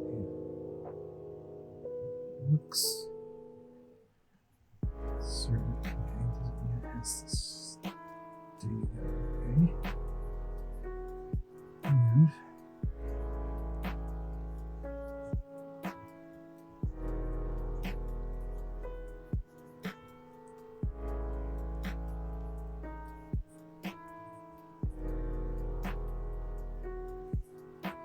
there's definitely a lot of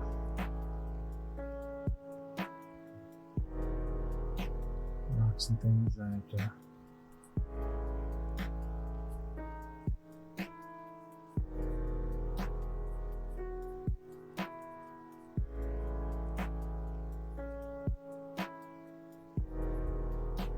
there's some weird combinations and weird shapes out there, so as long as it looks like nature put it there or somebody stacked it there, those are shapes, put some texture to it, you've got rocks.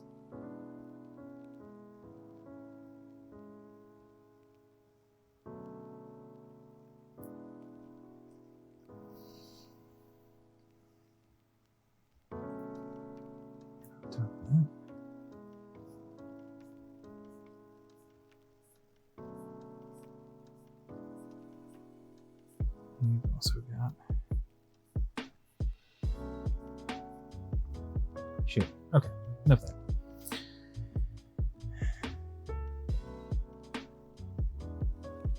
Put some color back in here.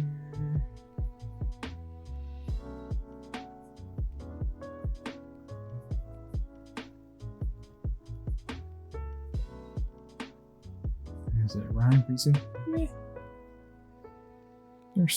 There's a point to it.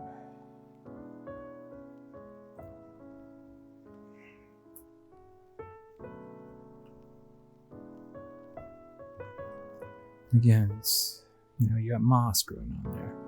You got different types of rocks, different colors, and all that kind of stuff. So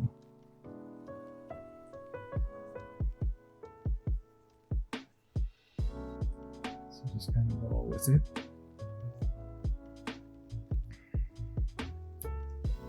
And just kind of work your way back to front. That way everything lays over on top of it.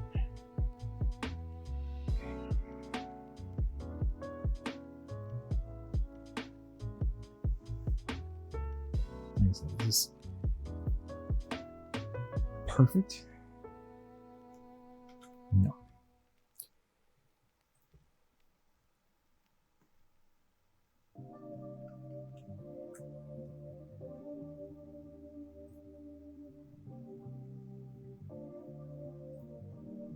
But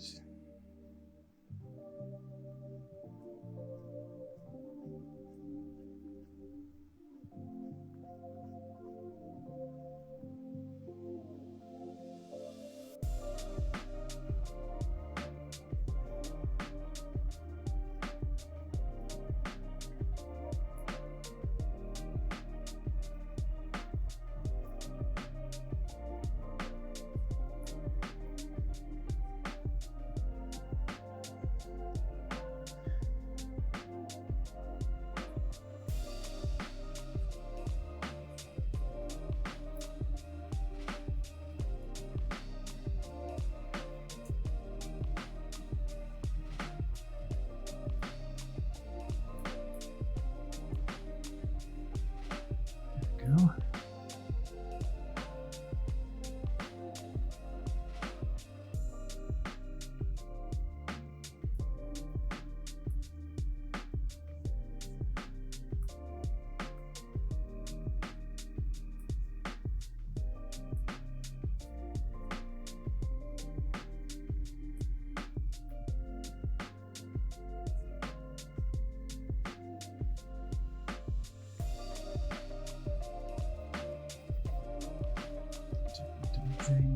That's really ordinary, just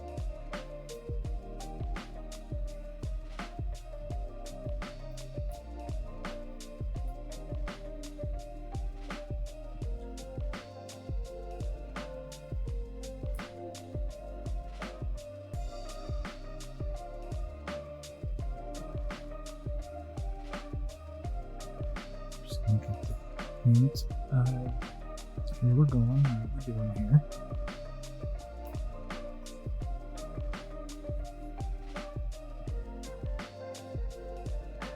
Because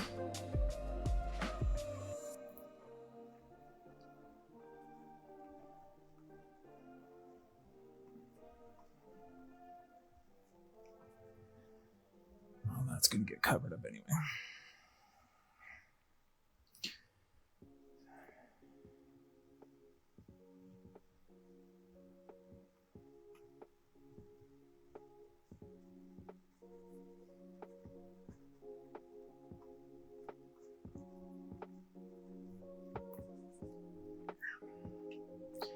Good enough.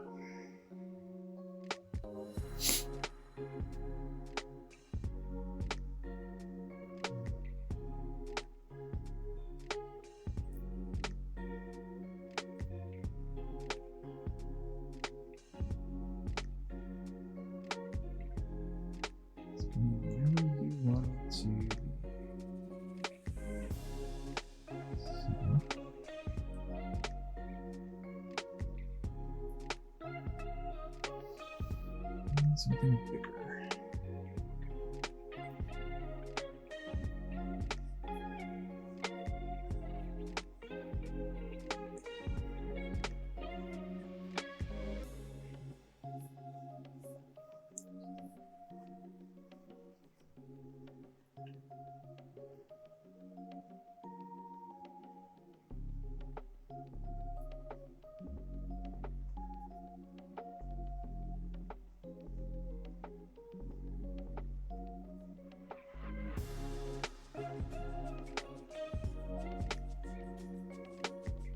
It's 3 o'clock already. Yeah, we've been at this for a couple hours now. I guess I'm gonna have to speed this along.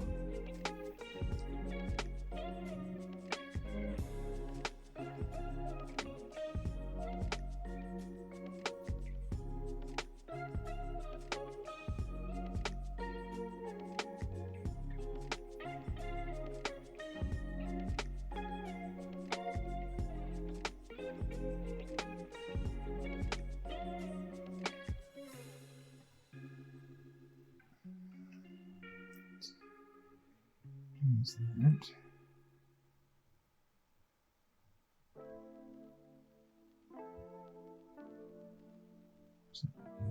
Good.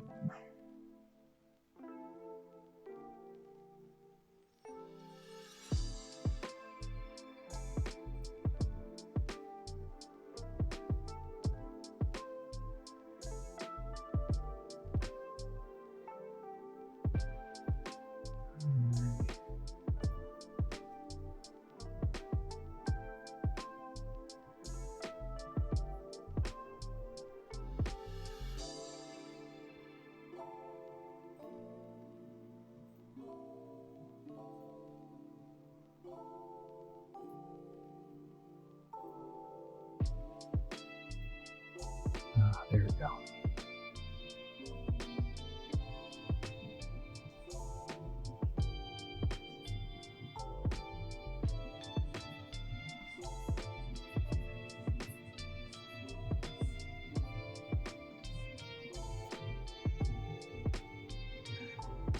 How about you? Better. Okay.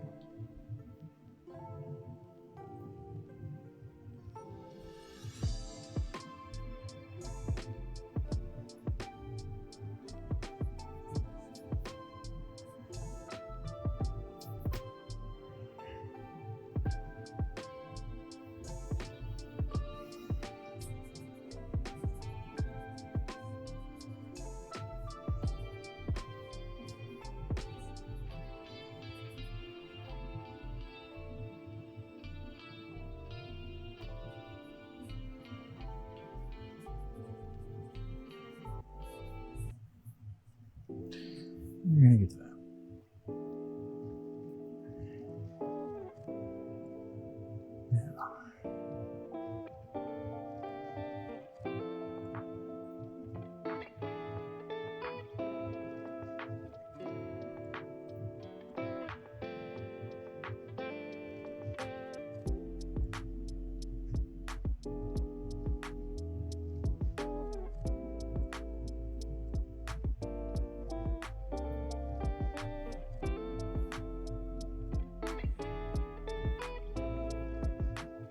Okay.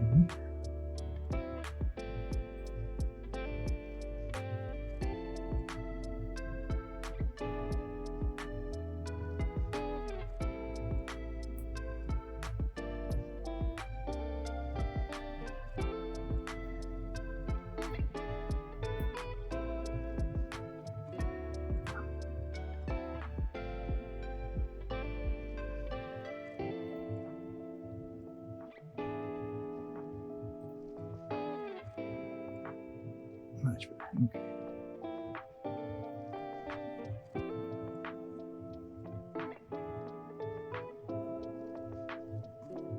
Go.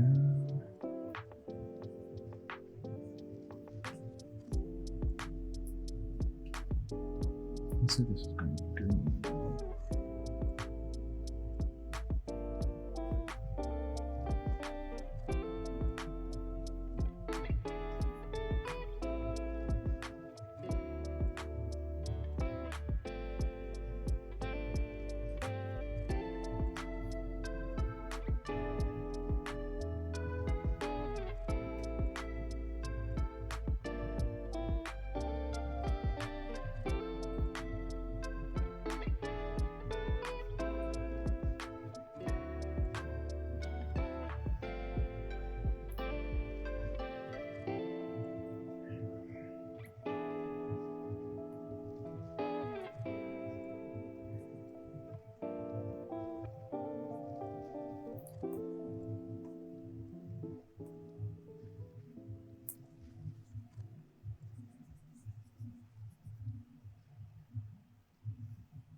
There we go.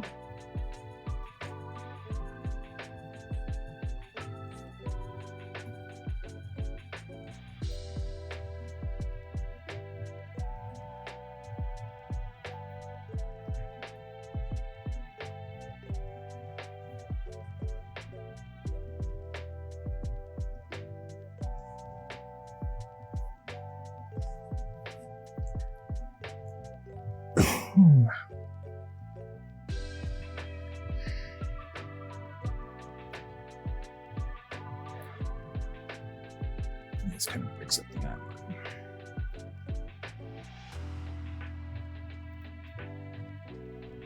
Excuse me for just a moment. I just got a cough.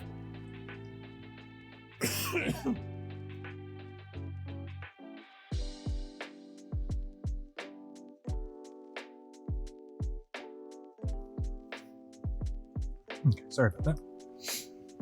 I'm gonna cough on stream for you.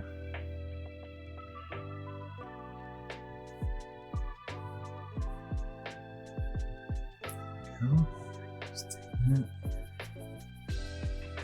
Erase that. And the same tips and tricks old Bob taught you can be applicable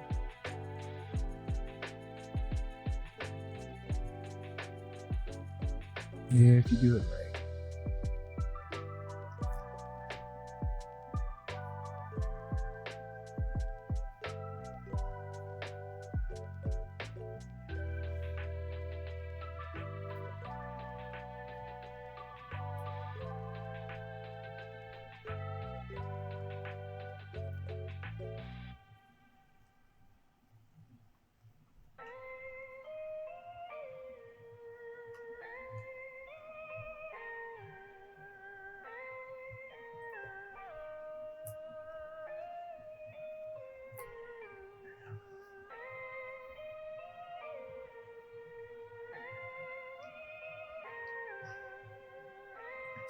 Question is, what is going to go there?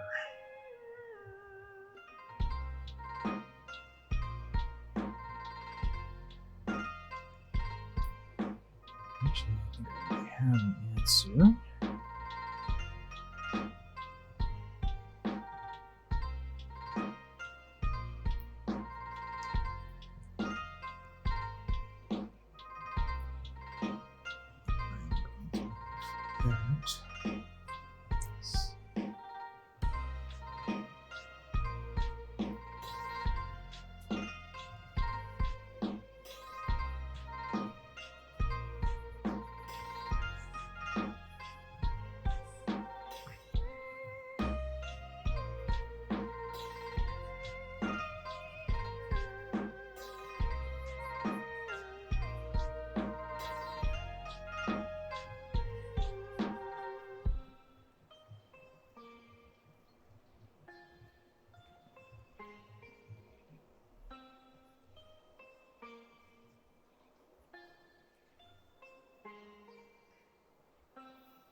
Nose off. Just put these up to measures.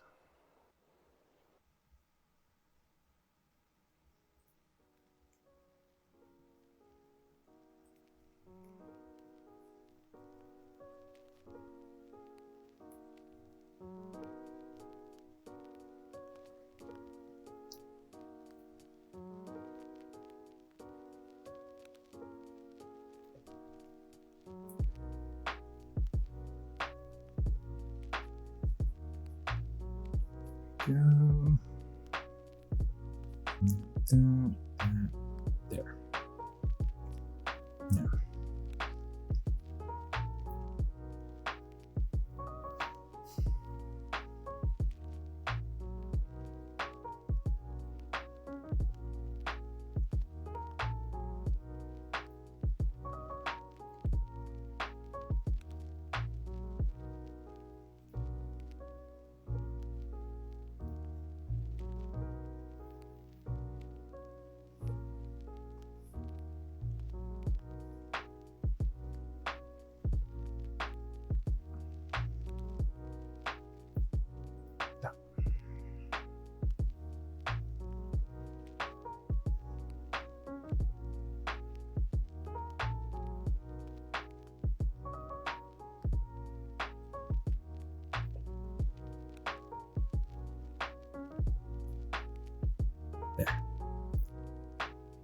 It's got a little weight on it.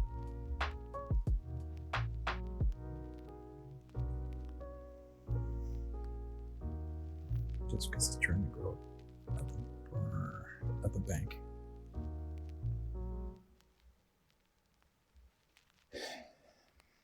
So.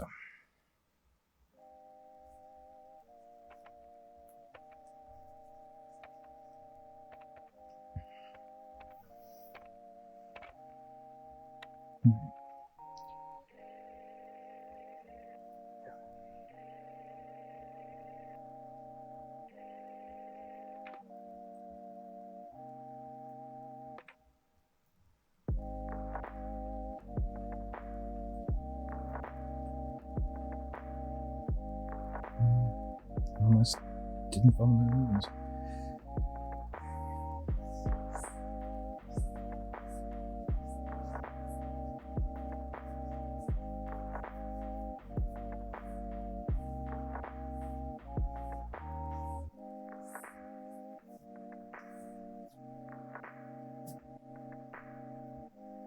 Back to front, background to foreground.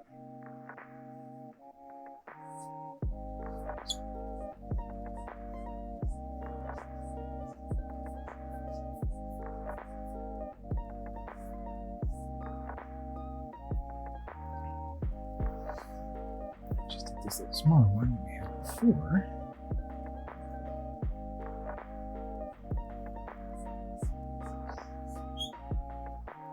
Sorry about that. Because we're now starting to get into more sharper details.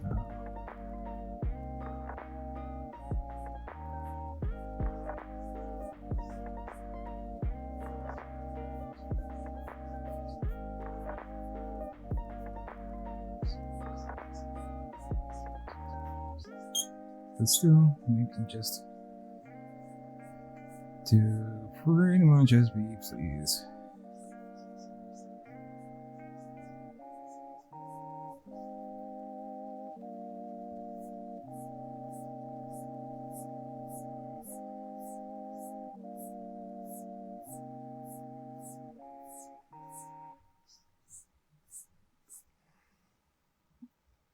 Just like that.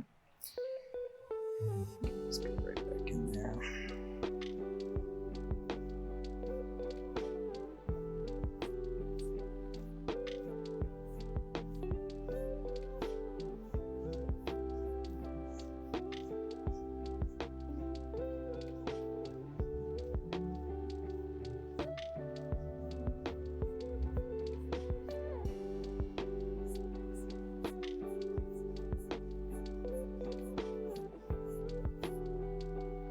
No, I tend to think of trees like upside down broccoli.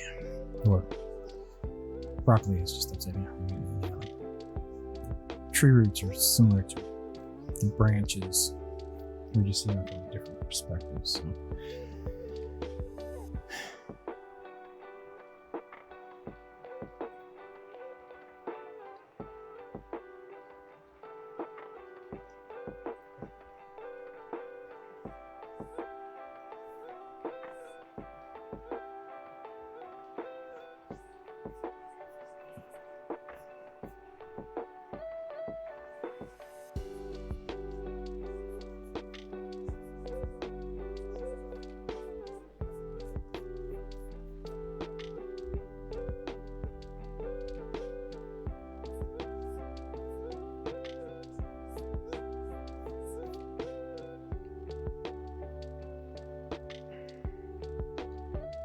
Okay, I'm getting there.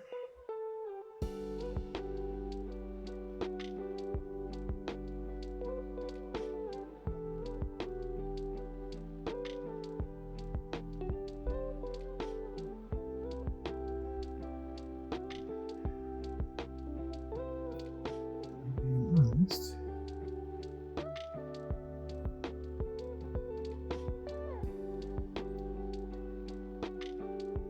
Fix this.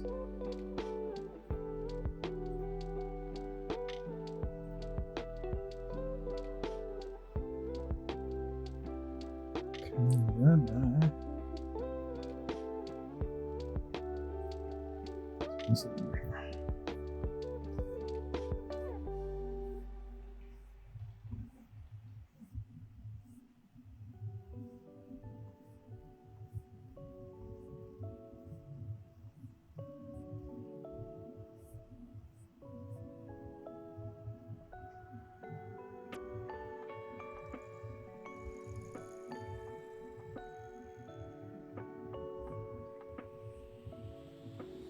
Just down. Yeah.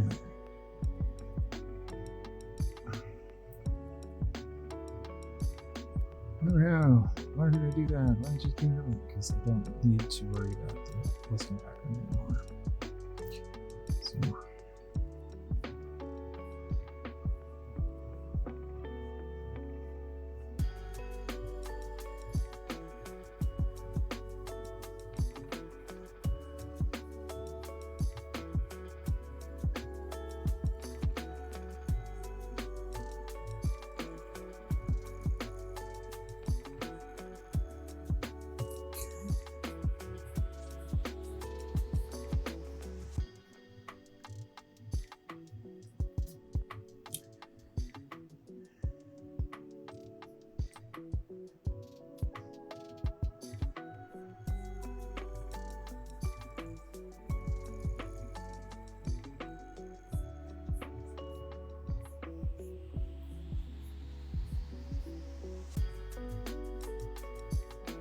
nice and gentle. Use that pressure to your advantage.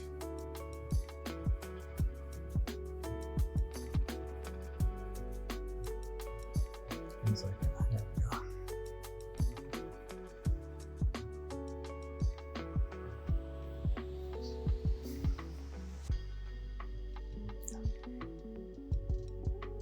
Starting to come together a little bit, don't you think?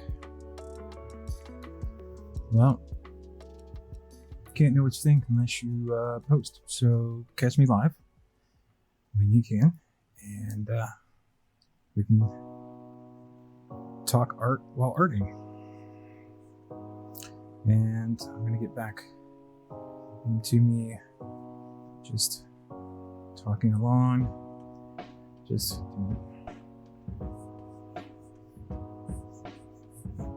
being a general nuisance as opposed to a corporal nuisance. Yeah.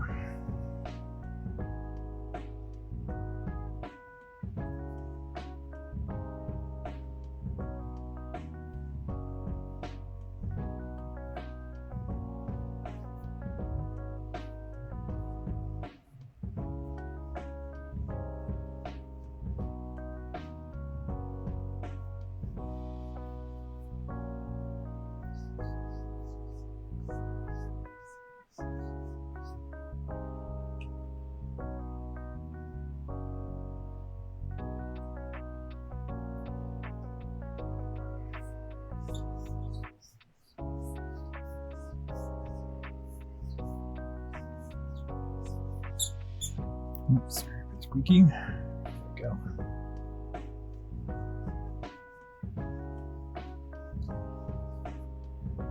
Okay, there's that.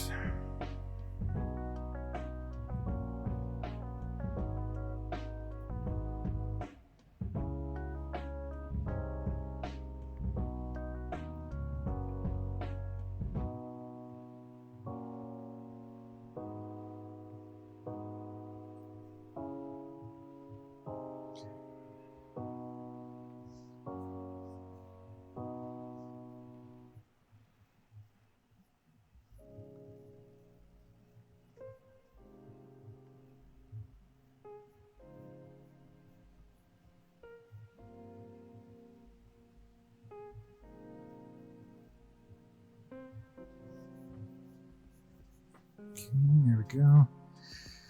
I'm working towards making volume, is what I'm doing right now. I'm not really worrying about details. I'm not really worrying about any of that kind of stuff or texture. I'm just doing what I can to create a tree-like shape. And the way trees are made, they're made with a whole bunch of tiny tubes. So while it is certainly I'm sure there's a quicker and easier method to do this, I am just going along with what I've got. So.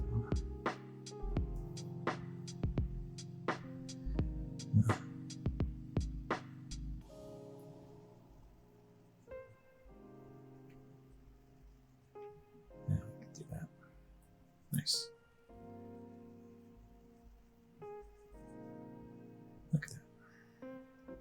And that's a happy, not so little tree.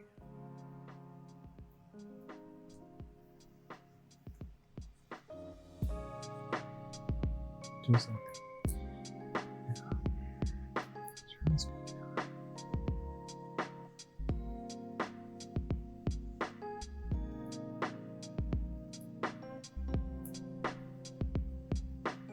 There.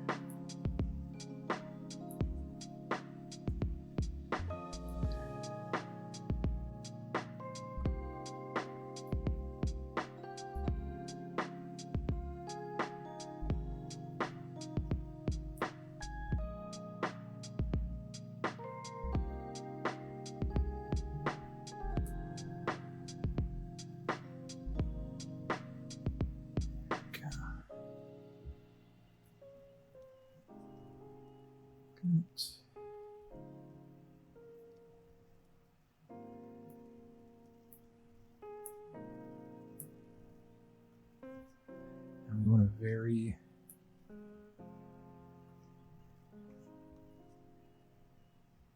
shape there. I'm going to give it some volume.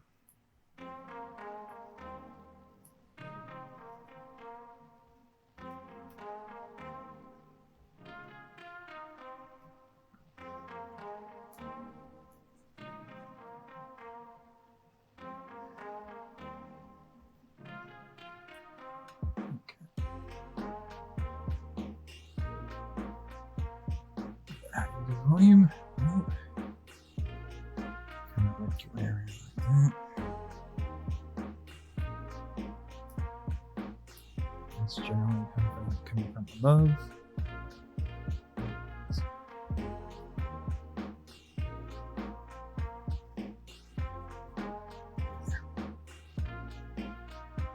Boom.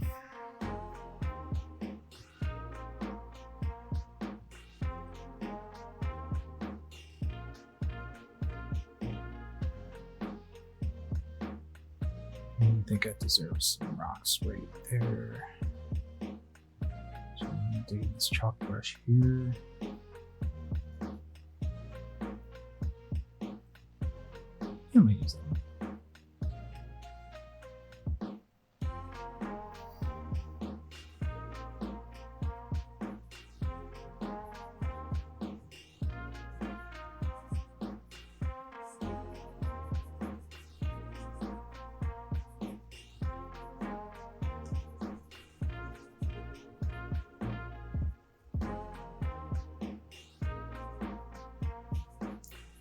Chalk brushes work pretty good when it comes to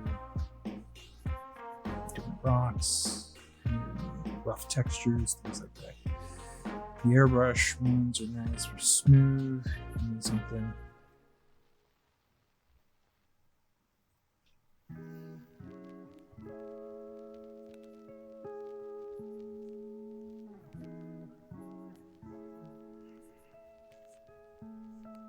There's all kinds of brushes out there.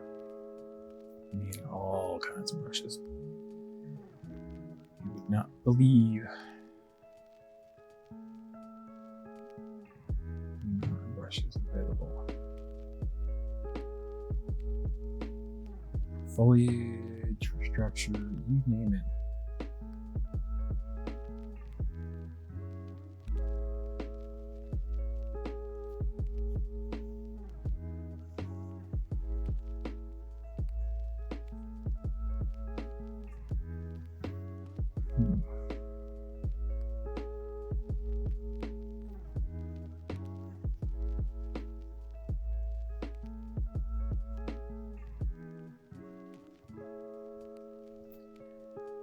Is that working like a 1, 2?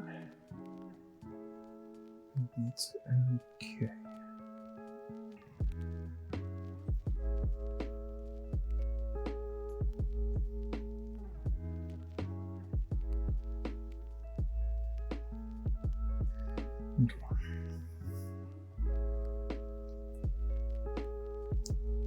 There we go. Now I found the ones.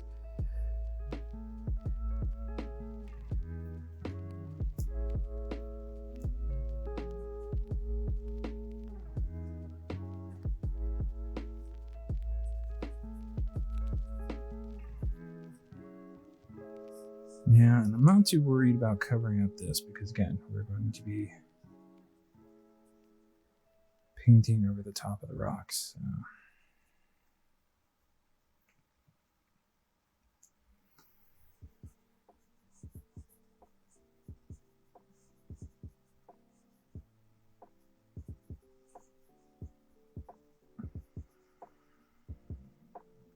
I'm like, oh, this is just a bunch of squiggles. Yes, your point. Everything is everything done by hand by artists. It's done by squiggles.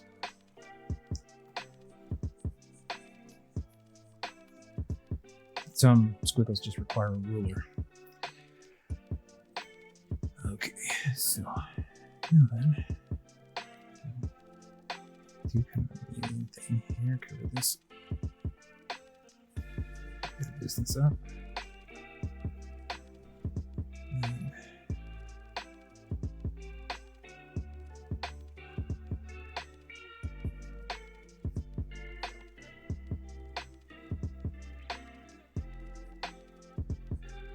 Higher detail and sharper shadows.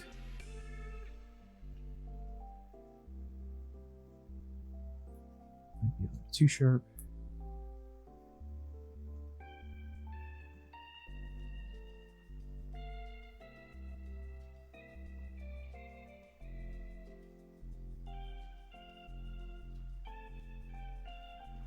Division there. There. There. Okay. Cool. Now it's starting to look a bit better. Yeah.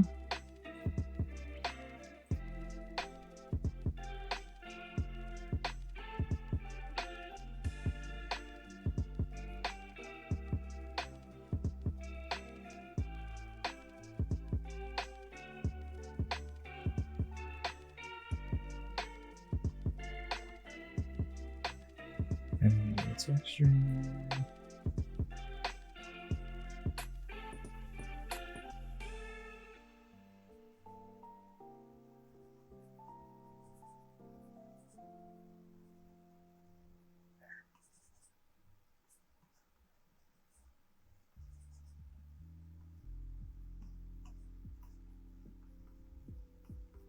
There.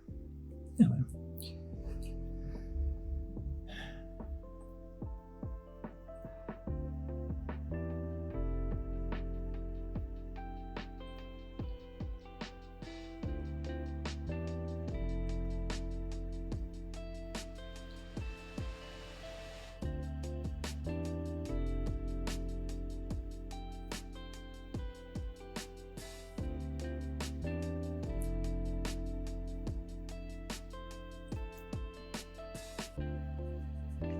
Good mid-turn here.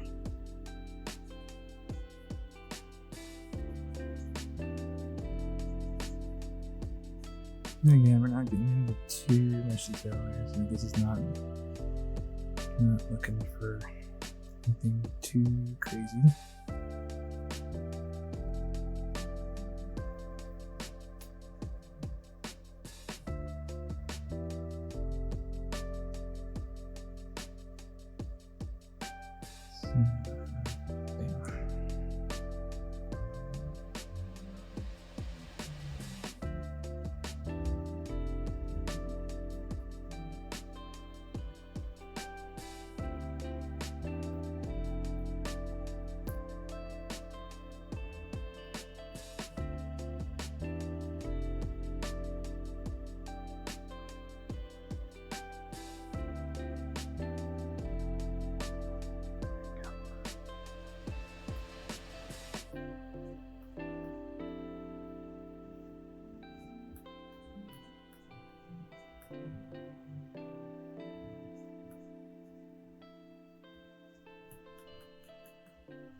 go.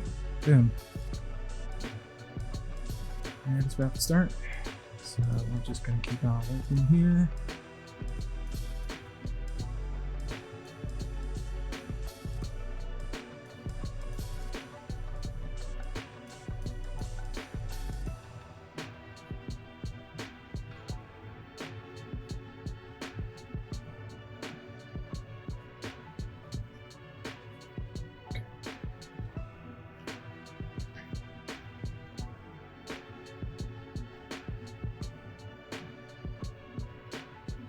But yeah,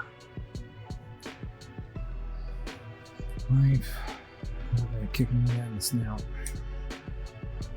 So be careful about what you're doing, and accordingly, comes out just fine.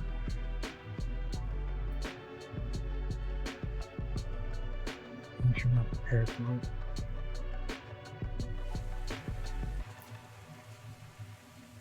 It's kind of why I like painting. Especially painting like this, it just allows me to let go of just general crap.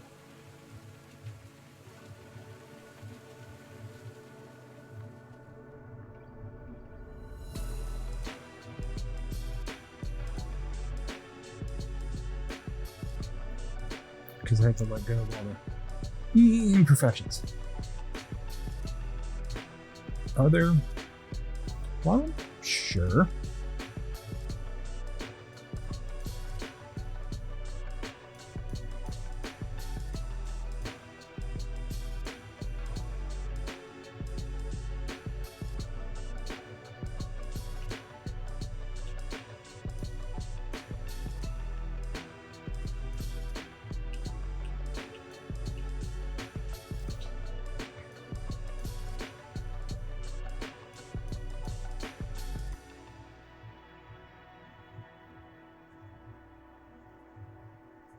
The blue in there, but not so much. So we're going to, that's right, paint over it. So that way it gets downplayed.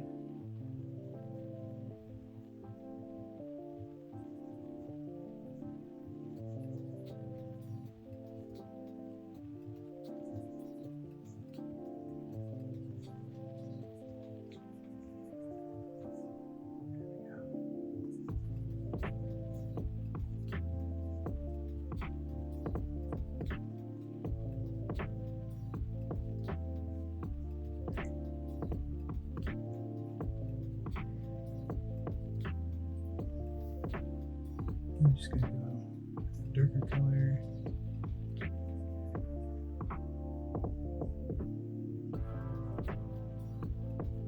Get those fun little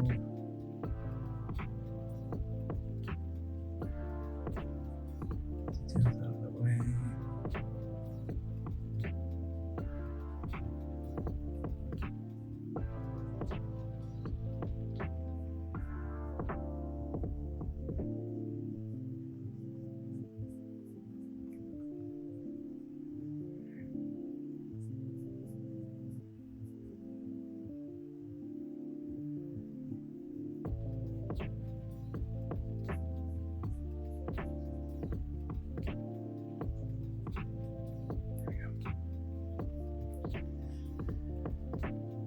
Too worried about it, simply because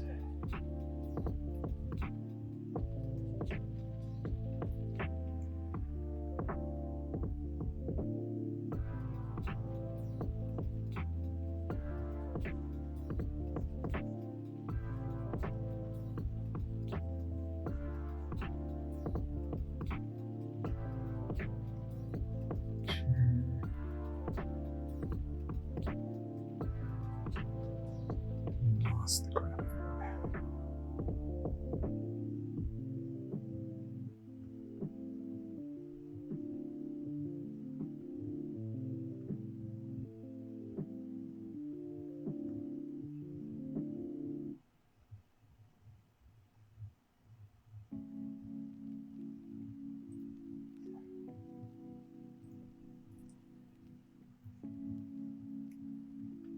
Too big.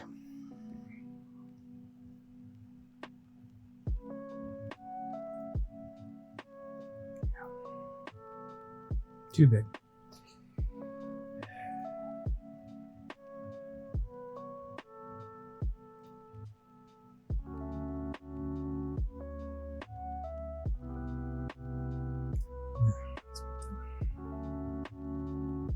Oh, that's a blender.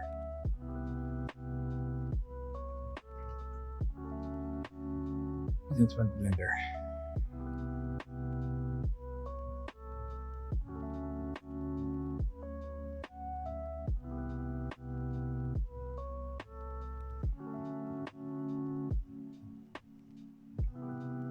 I got some better brushes here.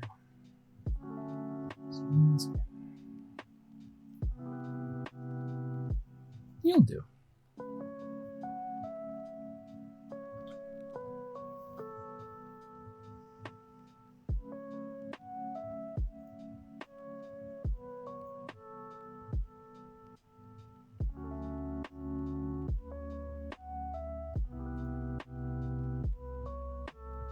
Let's just go with that.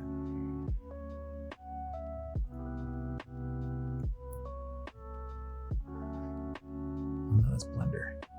We did not want the blender.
Yeah.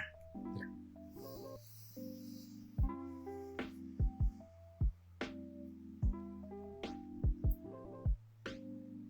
Go back.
At least for this.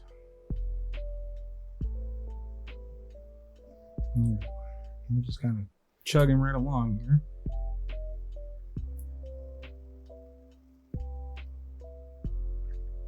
Make sure you stay hydrated. Fed. We're getting into the home stretch here. And you're like, well, how can that be? We haven't even done the water yet. Is that water? Is it lava? Who knows? Is it ice?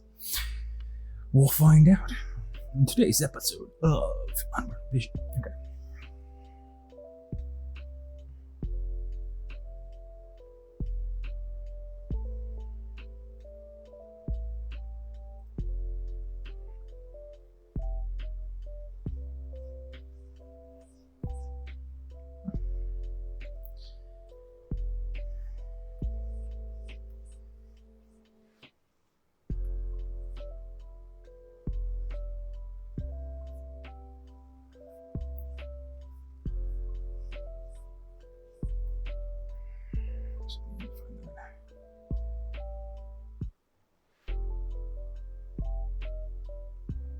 Chalk. So really well.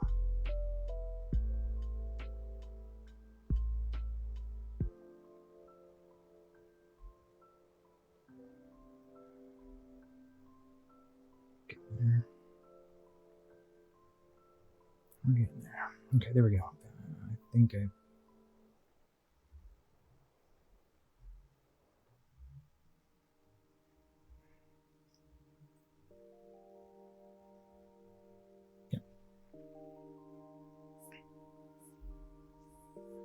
I found the version.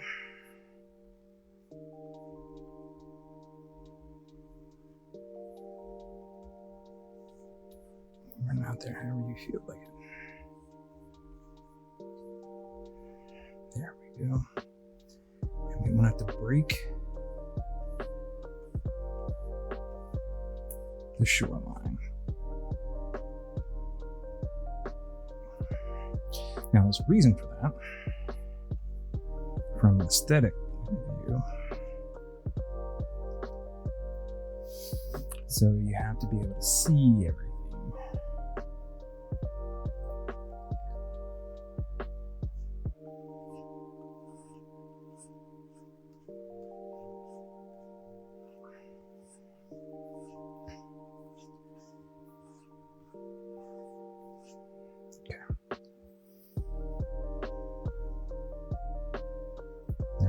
Do that, we, psychologically speaking, learn to recognize shapes as opposed to when we see things, we don't see them the way you think you see them.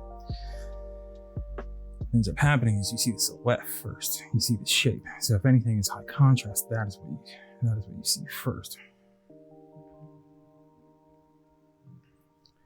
So it becomes that's why branding has evolved as it has over the centuries. Yes, I said centuries. Because the original concept was, coat of arms back in the day, so that you know who you were fighting, who you were serving, and that kind of stuff. There was no confusion on that. So people knew who made your stuff, so they can move more.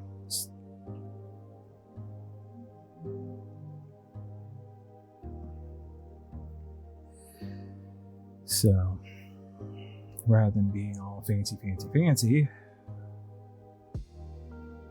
a few that in today's world, what's been going on is more simple.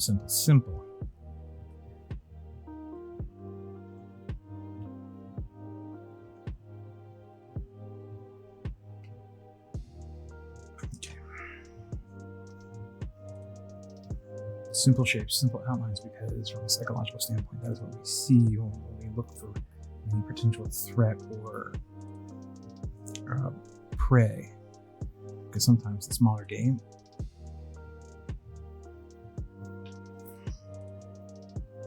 it's kind of a thing. It's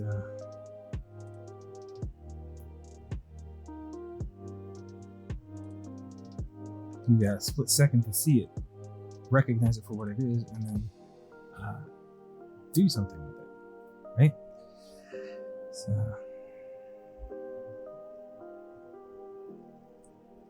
you have to. So a lot of times we went off, in terms of instinct and reflex and things like that. We developed a way to recognize things through shape, basic shapes first. We have an order of operations when it comes to identifying things. It's silhouette, so shape first, then color, and not even necessarily that. It's like shape, value. So like we basically go outside in when we look at something. So the longer we look at, the more the interior details we see. However,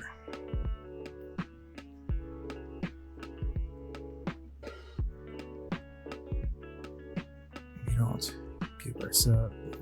But graphic designers with their salt, who are very successful at what they do, have thus realized that a good recognizable silhouette is what you're looking for, not necessarily the color. The shape will get you translate. And for the past century, at least, we've definitely been since the years of the Mad Men, and back from the 50s on up, and just fine art in general, just trying to get reactions.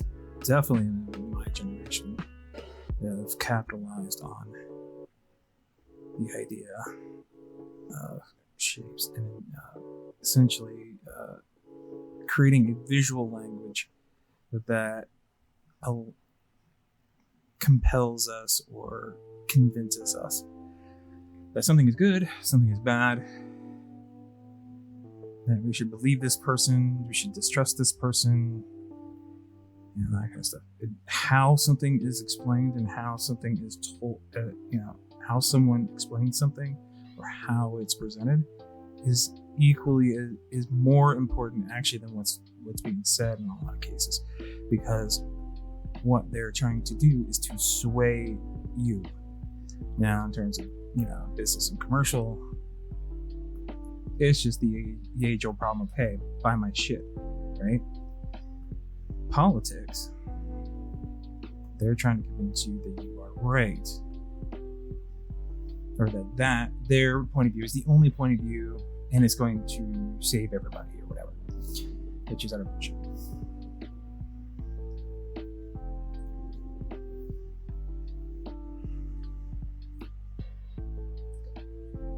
They just want your vote.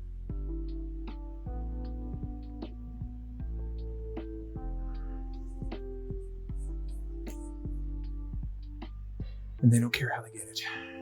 Some do. There are still some good ones out there, but for the most part, too big.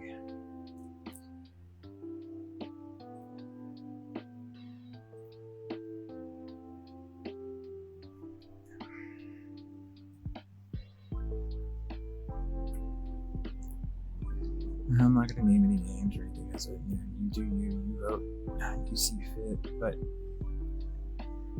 language and how things are colored, how things are presented. I'm very careful about how that is, because they are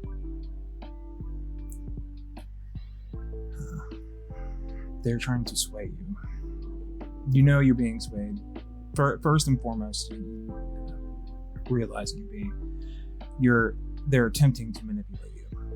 It doesn't matter who, they all do it. Like I said, it's a tool. It's not some people are good, some people are bad, some people always do this, some people certain people don't do it.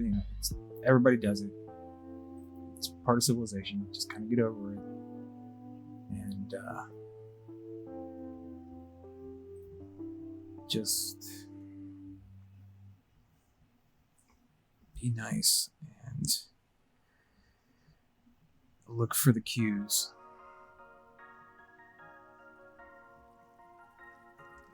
Basically, I would argue two major things that people should know in life.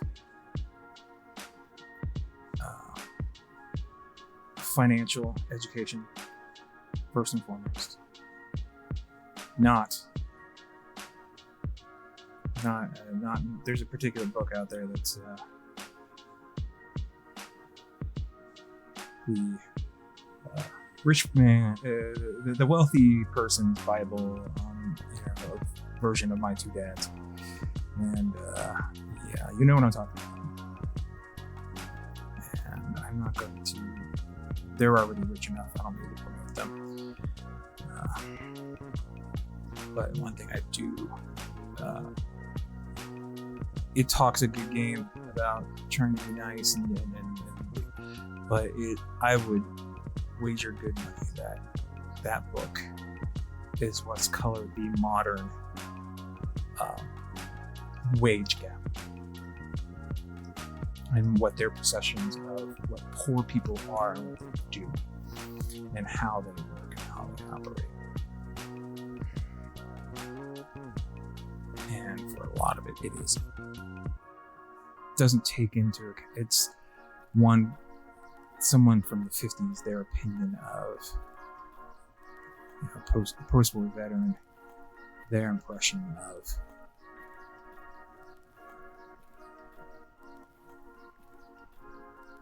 people and people who choose not to. Now again, back in that day, you could, as long as you were of a particular color, persuasion, that kind of particular faith, you could throw a stone and get all the opportunities that you wanted. Now, in this case, so all you had to do was put forth a little bit of effort. Those same biases are still in effect and alive today. But the idea of poor people are lazy, that book perpetuates that, and it's probably one of the sources of that grossly inaccurate idea. It vilifies being poor and without resources, and which, nobody likes being that way. But again, the explanation as to why people are poor, it's gross. The ideas that it presents in terms of that. It doesn't solve any problems. It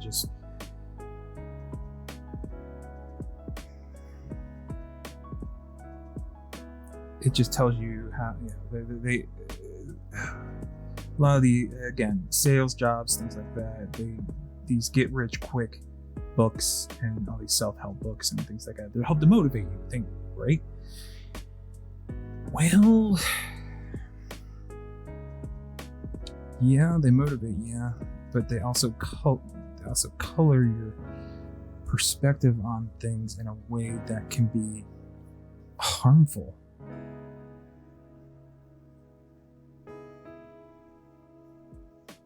By making poor people the bad guy, the village idiots, the dumb shits that don't know any better. Well, it never goes into the question of why don't they know any better? Why? Because rich people exploit, especially the excessively wealthy. And yes, I'm going to be vilified for that fun little comment, but I hold to it because I've seen the greed, I've seen the books, I've seen what it takes to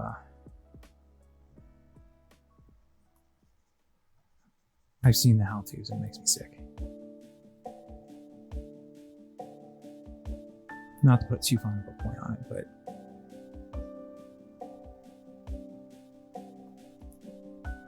it's sickening. And it answers a whole lot of like, why don't the rich see? Why don't the people that are well off? It's more than just they're just well off. They don't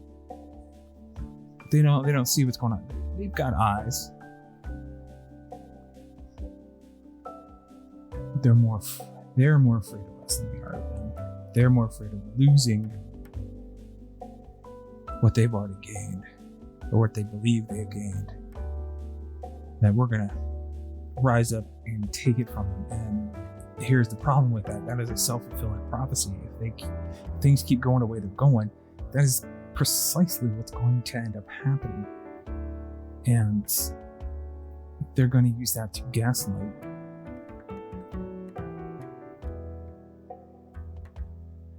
To try and show that, BLM March is a prime example of that. See, this is why we need, yada, yada, yada. They're doing all this stuff, it's like, but what got them to that point where they had the protest, that they felt like the only way that they're going to be heard is if they had the sign, that they marched, and what got them to that point? What made them that type of stand up and fight attitude, that stand up and be heard mentality doesn't come out of thin air. It comes from how people are treated.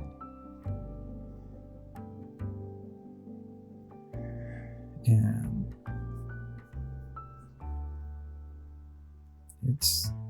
we need a better way. There just needs to be a better way. Do I have an answer? No. I have a few suggestions, but actual concrete, actionable, constructive answers, I got nothing. Sorry. I think the only thing I've got right now is my 3 challenges. I refer to the 3 challenges of civilization. Now, if you're new and you haven't heard this before, it's a very simple idea. How do you measure a country or a people or a culture's strength, or even just a group or an organization? How do you measure their strength?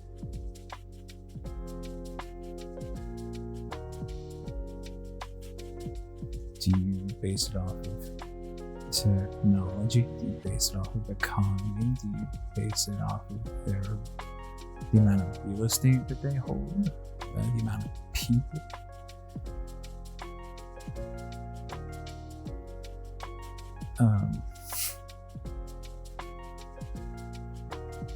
Most people say yes, and that's how you do it. And I argue that that's wrong. Because how do you compare a nuclear bomb with a flint and steel or a flint arrow? You can't. The technology is so far beyond, it's just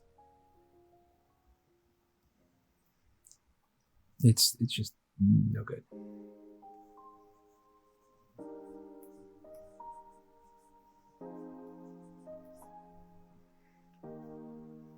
Just not recommended, that's all.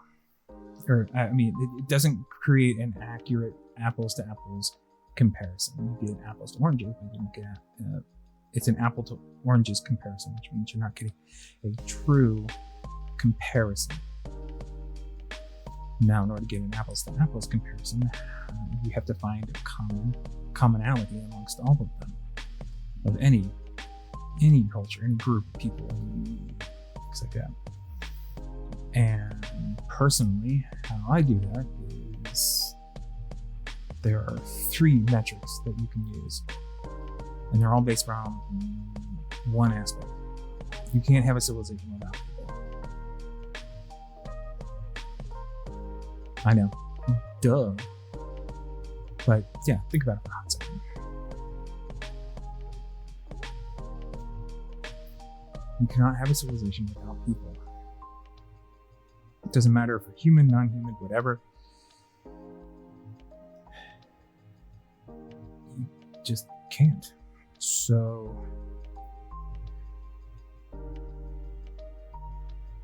you use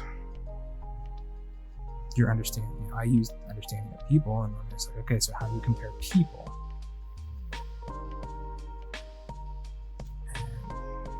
There's going to be a lot of people say, oh, you can't have things like that. However, I beg to differ. There are 3 common challenges that every single group or group, civilization, organization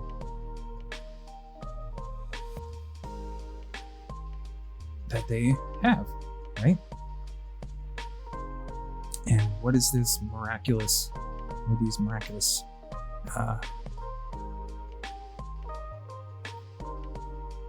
metrics I speak of? Right? Well, I'll tell you.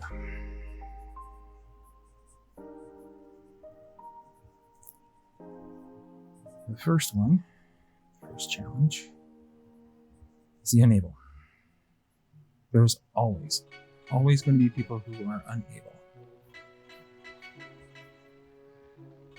I mean, every single one of us is unable at one point or another in our lives. It's inescapable.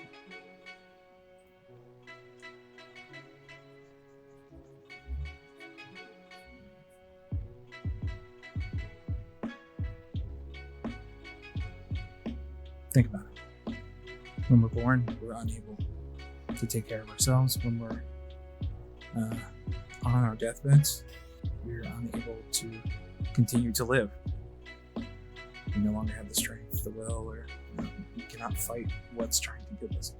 Whether it's just time, or disease, or injury, or ailment.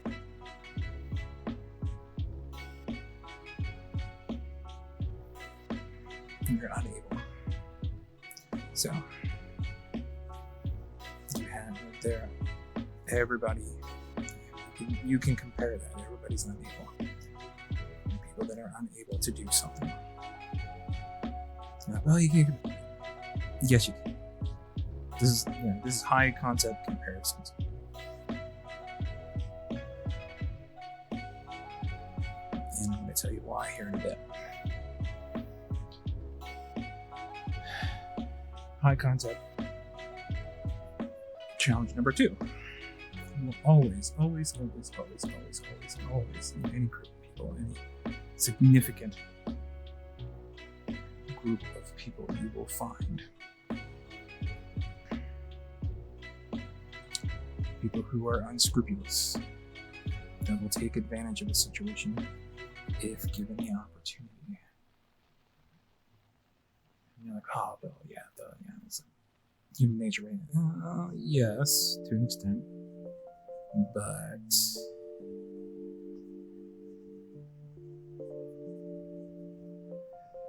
more so than that. Again, it's part of our survival instincts and things like that. In certain survival situations, it's not a bad thing. However, when you get into a group of people and you start getting prosperous, that becomes a problem. For numerous reasons.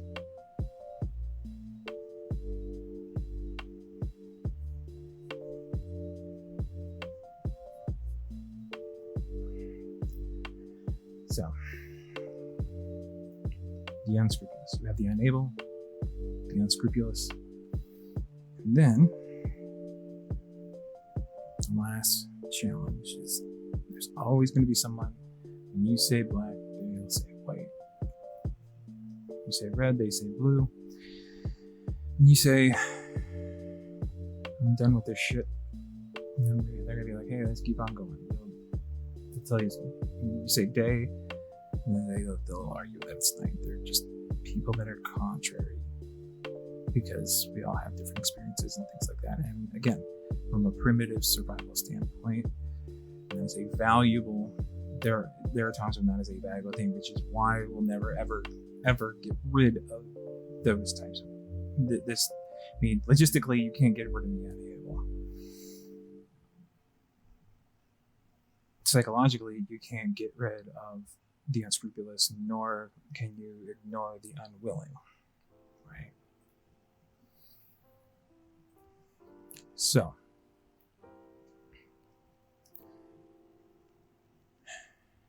here's the thing.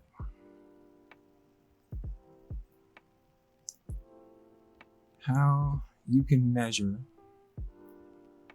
a civilization by how it handles these three challenges. Strength of a civilization. I mean, why is it? Because it's not about when things are good, it's about when things are horrible, when they're struggling.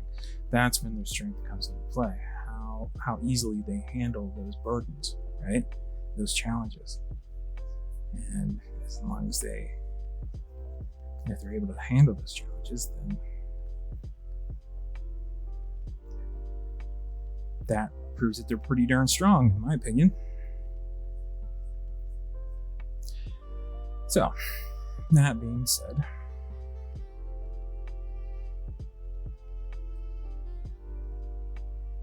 why is that important? Why is knowing about these books relevant? So you can compare, you can contrast, you can see how do they handle these challenges and how it affects them.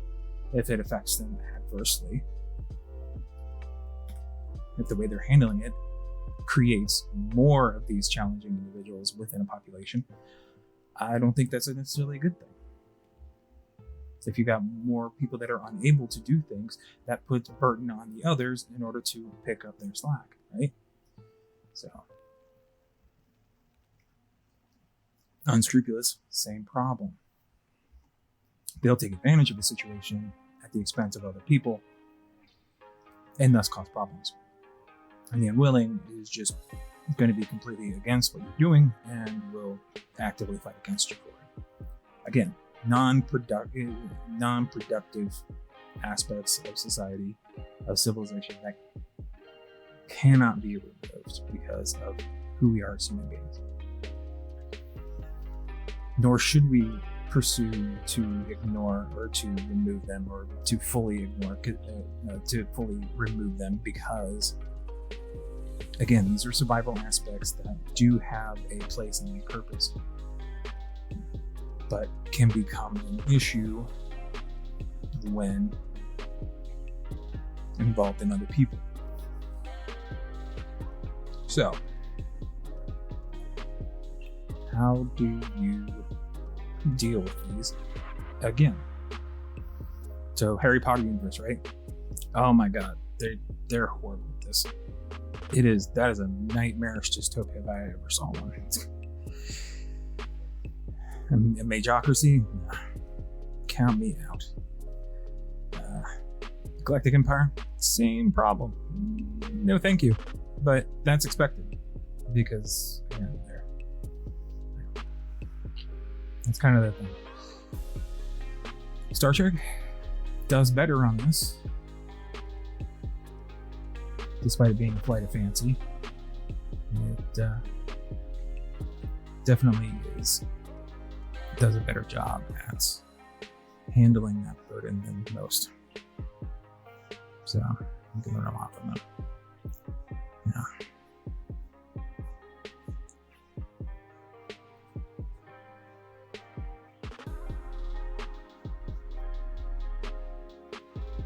Why do I bring these up? Why do I bring the fictitious ones up? Because if I try to do the real world ones, I really don't feel like having my comments explode for the wrong reasons. So here's the thing. So if you have a situation where you're struggling, how do you correct this issue? How do you correct this challenge? How do you overcome these challenges, or at least shoulder them in a way that is easy for everyone to bear, or that minimizes that burden, right? You need people. So no matter how large or how small, you're still going to be dealing with this issue. If you've got more than like 4 people together, that dynamic begins to tear things apart, or to begin to show itself. So you can't get rid of it, no matter how much you try. So how do you deal with it? It's a challenge. No doubt it's a challenge. But one of the reasons why I like this as a go-to comparison, because not only is it a question that allows you to compare outside of religion, outside of, there's no religion in this. There's no, it's not about right or wrong. It is, but it isn't, right? We're dealing with, it's a logistical thing, right? How do you handle this challenge of just people being people, right?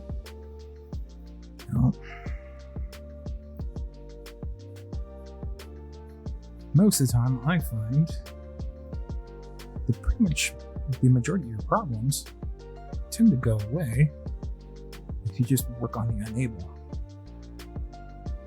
Look at why they're unable, and if it's something that can be done to make them able to, be productive in society, then do it.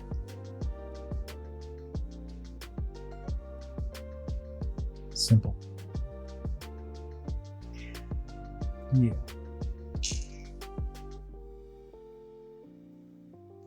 So, help the unable.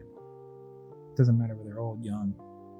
Doesn't matter their color, religion, whatever. That doesn't matter. Just help. Help the unable. Help them. That will alleviate one. But how do you handle people being unscrupulous, taking advantage of the situation? Because obviously, when you go to help them, you're going to be helping them.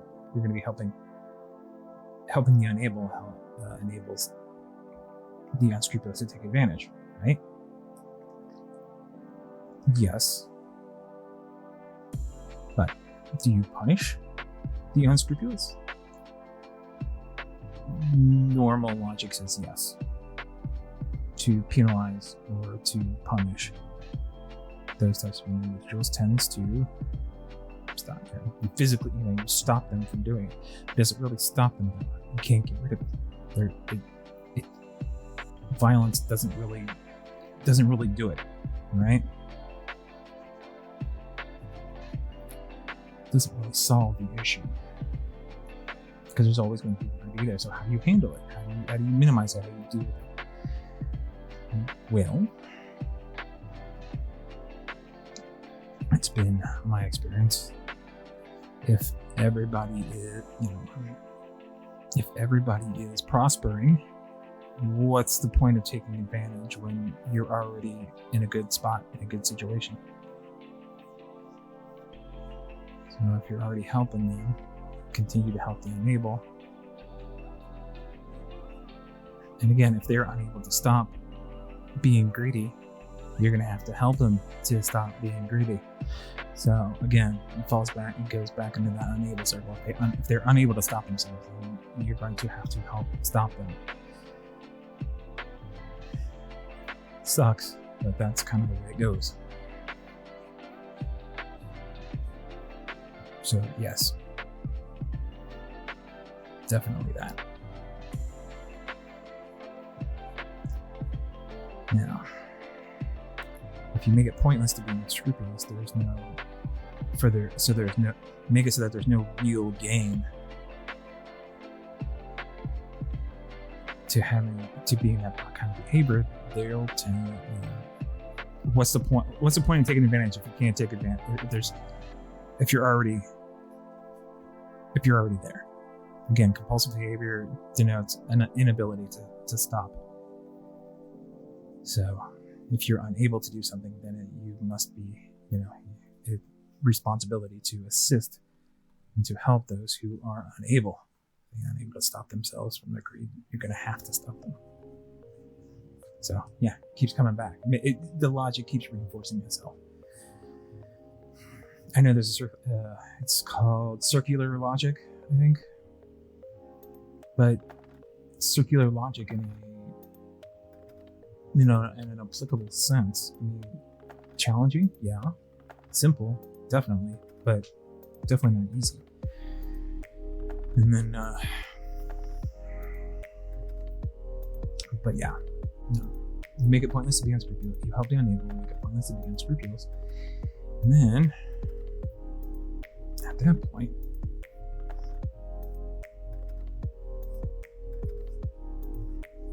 how do you deal with the unable or the unwilling? The unwilling. The people who just don't want to play by the rules. They don't want to play. People who don't want to play the rules tend to fall under the unscrupulous category. But how do you contend with the people who are just flat out actively wanting to undo what you're doing? Which we're currently dealing with that kind of crisis right now. Unfortunately, that is a much tougher nut to crack, but there is a way to get around it. And that, my dear visionaries,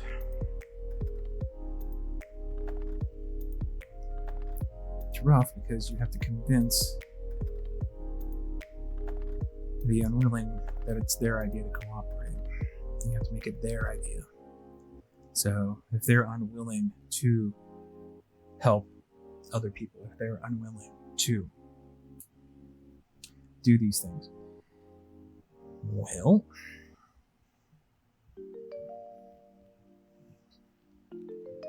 set it up in their best interest to do so. Again, if they're unwilling to cooperate, do everything you can to assist them in cooperating. And if that doesn't help,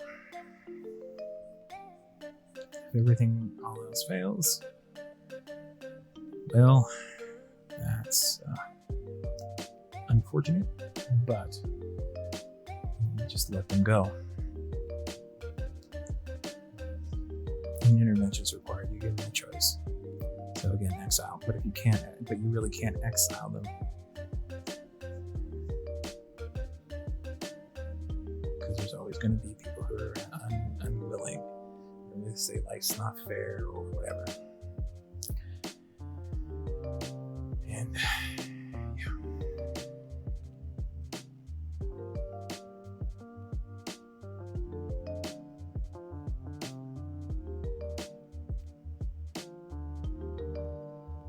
wherever, it's all corrupt, it's all yada yada yada, it's all this, it's all that.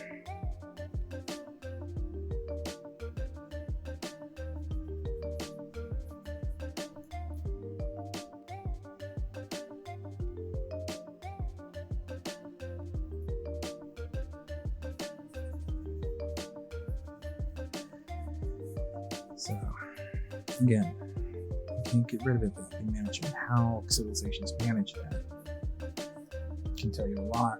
Pretty much everything you need to know about that said civilization and that culture. So, that organization, that group of people, ostracizing people, logically, it just doesn't.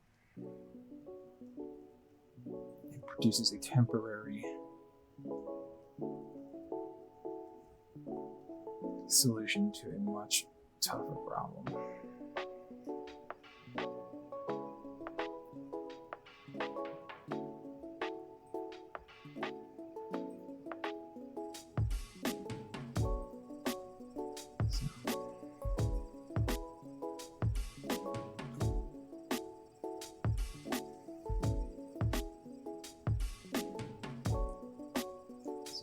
Ask them to leave if they can, then sure. But if they don't,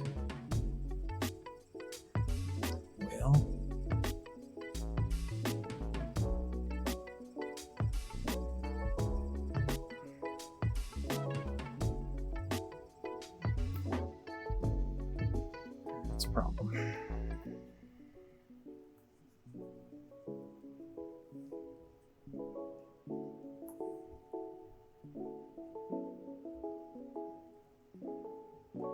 So how do you deal with it? Again, generally speaking, helping me unable removes a lot of the problems. Just flat out.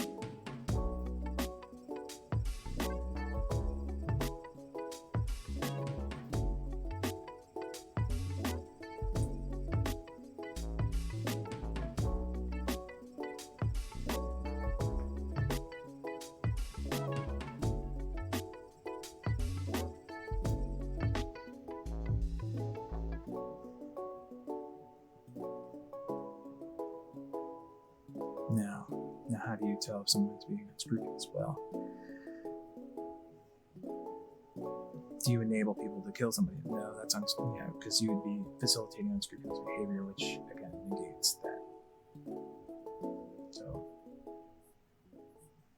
again, the circular logic keeps coming back around, and it makes sense. All right, so.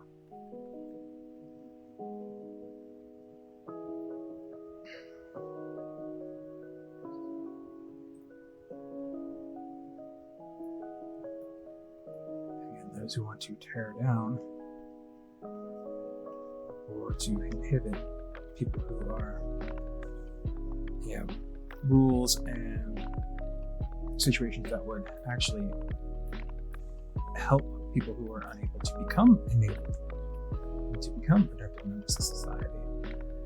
You kind of gotta go question that logic.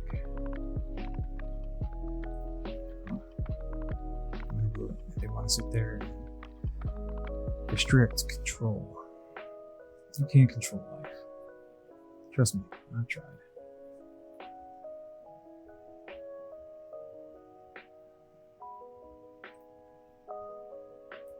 And they say money walks, bullshit. Money talks, bullshit walks, but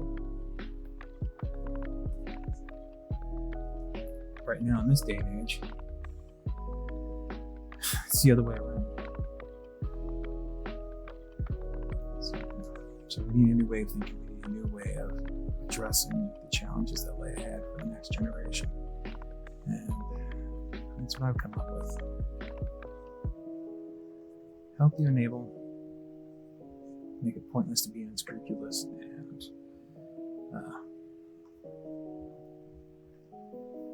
do what you can to help the unwilling to think it's their idea to cooperate.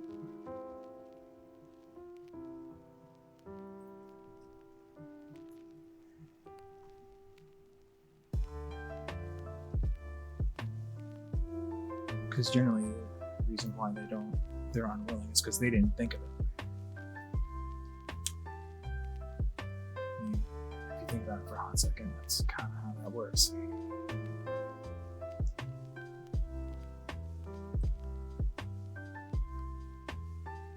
Or their escalated unscrupulous behavior that still allow them to take advantage.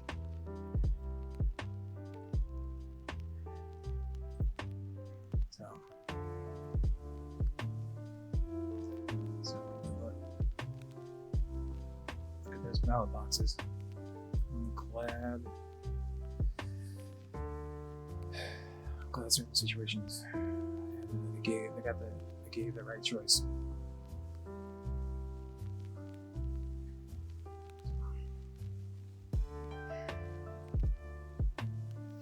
But again, I'm just overwhelming with my gibberish here, and we're going to continue our fun little painting here. We're just going to keep working our way down until we get it done, or we run out of time, because right now we are about 4 hours in. We are 4 hours in. This will end up having to be a two-parter.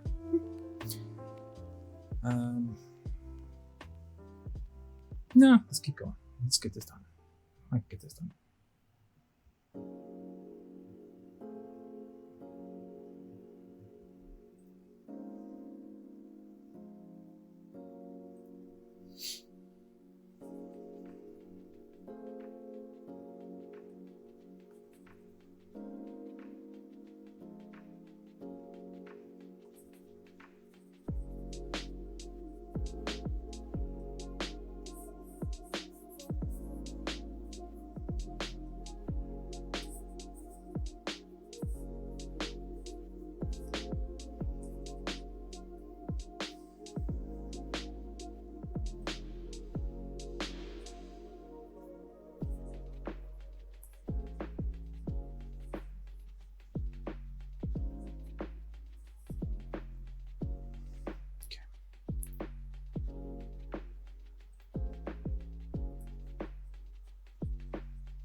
Okay. Now then, we keep on going.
Alright, this is gonna get a little cheeky.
It's gonna be a little bit stronger.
Don't worry, we're gonna paint over it.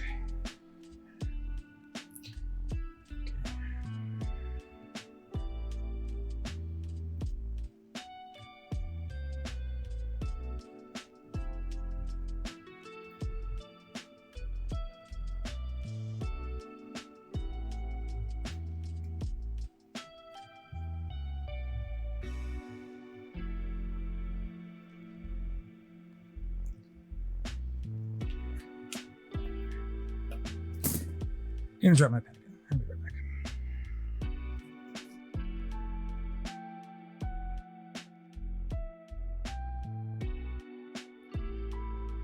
Okay, and we're back.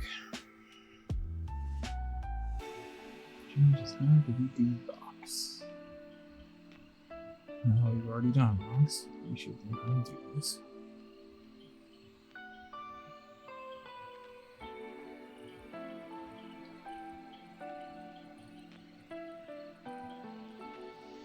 I think I've done that great.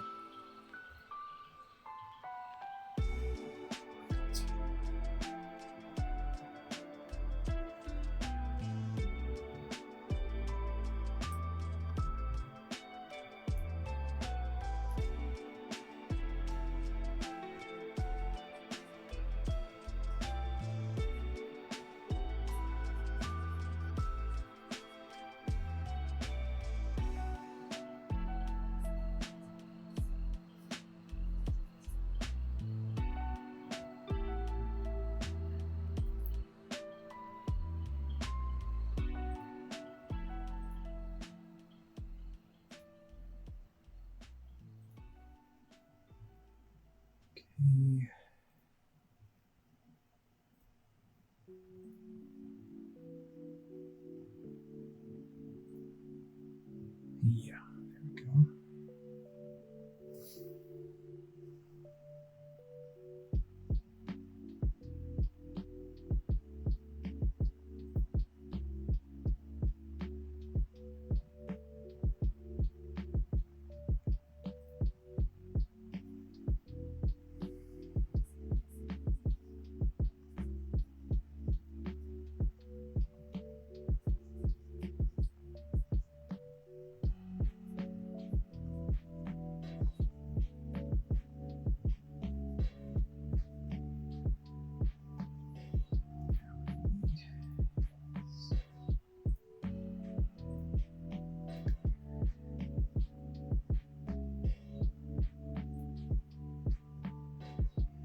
And if I wanted to, yes, I could go on a microscopic level and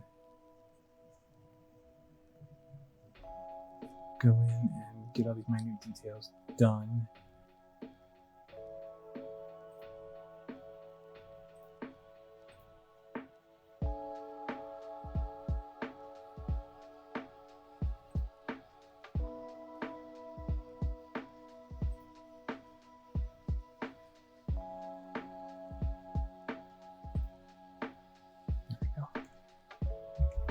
Yeah, there we go.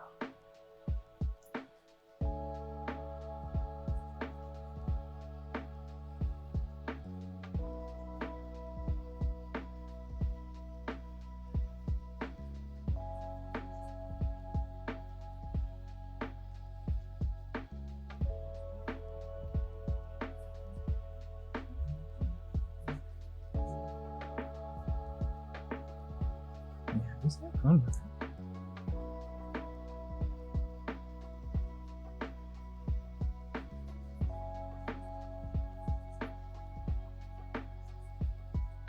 Like I say, everyone that you do has to be, has to be fired, be on fire, or banger, or whatever they call it these days. But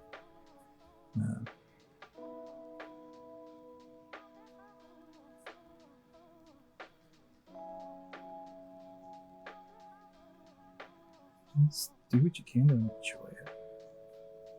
Just, if you enjoy the process, just find something that. Is it the learning process? Is it the...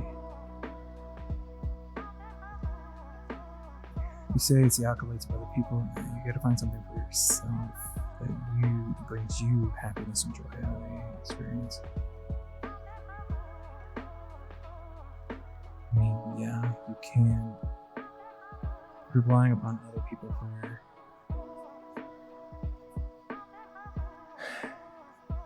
support. It's a tricky thing. And what happens when they're gone? That's an inevitability that will happen. So no matter how you slice it, you end up always having to look out for number one. I'm not saying that everyone's going to leave and stuff like that. You can have a very wonderful and fulfilling life. But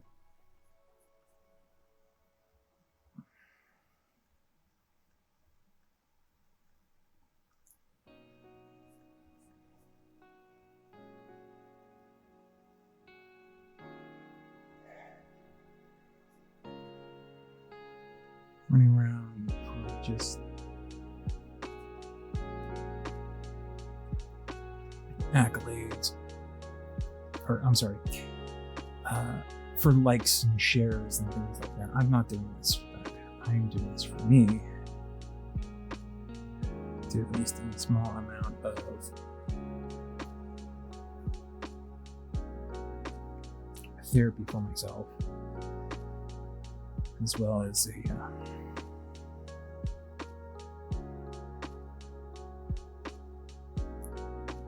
way to entertain.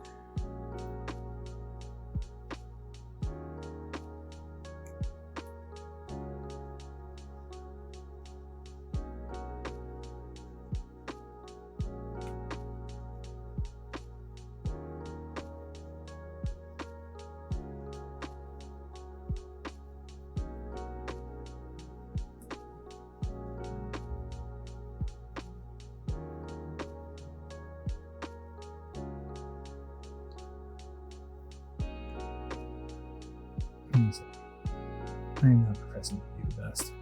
I'm not professing to be anything, really. The only thing I am saying is just don't be an asshole. Do what you can. Do what you can with the life that you got to enjoy it. Because you never know.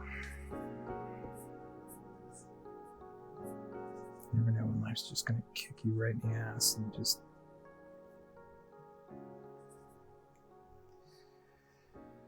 put you in a situation where you just survive. I've been doing that most of my life, just surviving. I very much like to stop doing that, but that is not how this works. So I'm making the best with what I've got. And if that ain't enough for people, then they can go, whatever. It is what it is.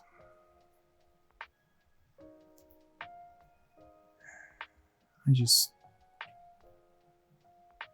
want to bring happiness into the world. I'm gonna leave it a little better than I found it. It's been a real shit show so far. I really haven't been trying like mad to help out, but people don't seem to want to help. People don't seem to want my help.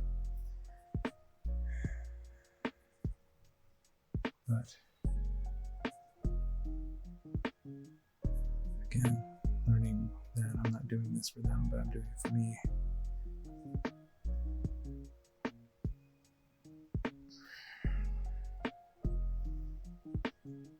So now I need some foliage.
Just getting tired and hungry and out of money, out of time, out of luck.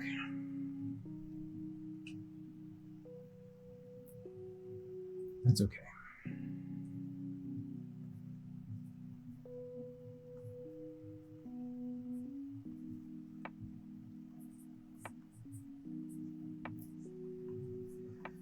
Because,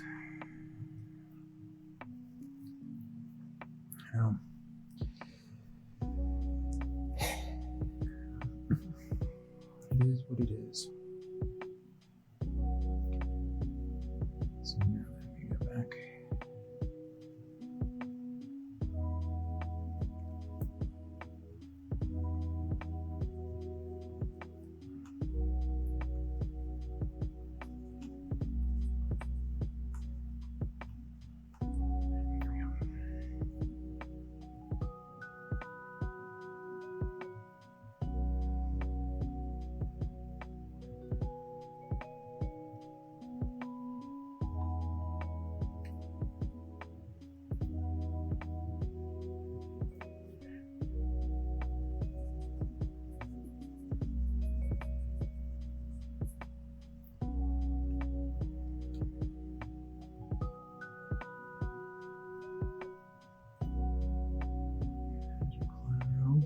Okay, keep going. Yeah, I mean, just help people, It's not that, it is hard. If you're doing it right, you got to do it. It's going to be difficult.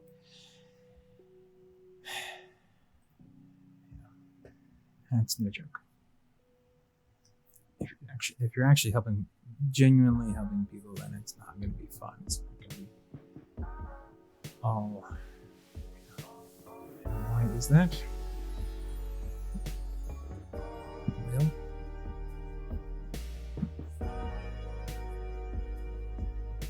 the real help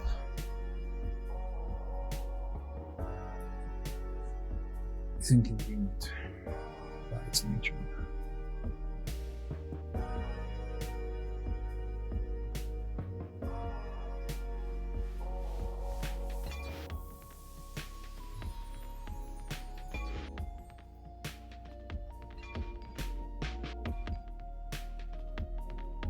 Not saying, oh my gosh, this is horrible, you shouldn't do it. You absolutely need help. However,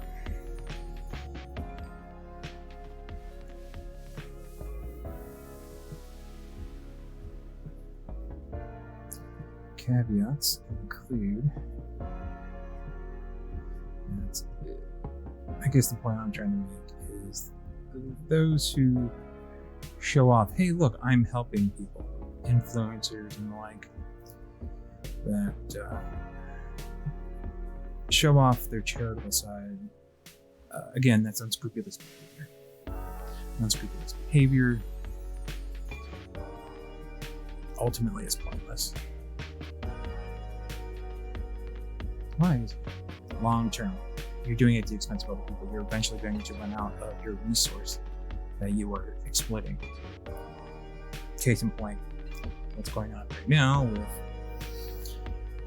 our current state of things.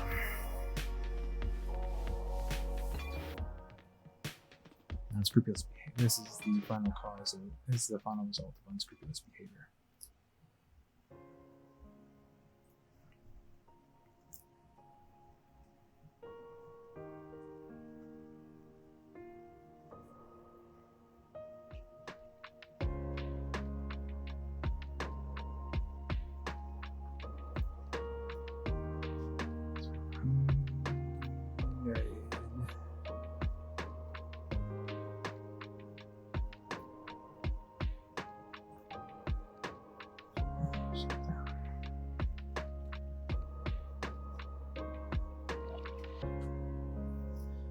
Nope.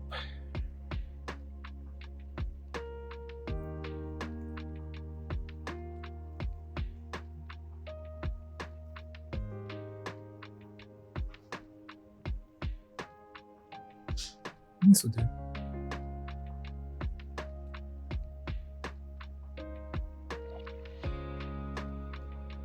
Okay.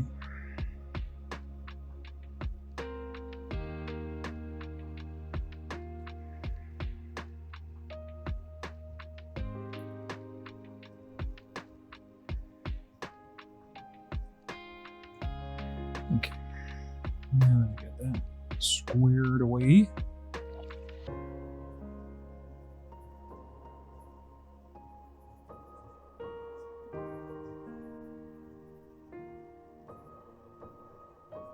It's funny how, again, this has just been a procedural practice. I mean, you can actually see that. It's really funny.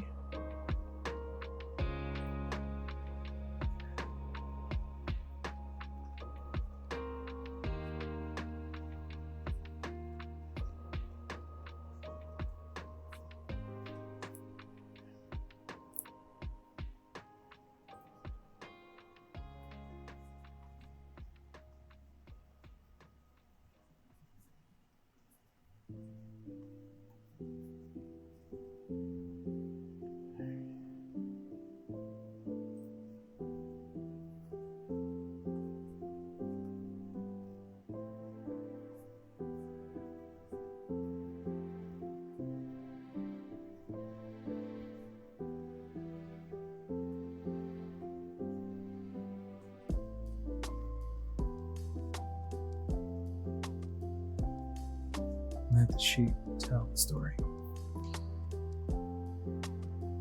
Okay, and we got that. Here comes some fun shit.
Okay, there we go.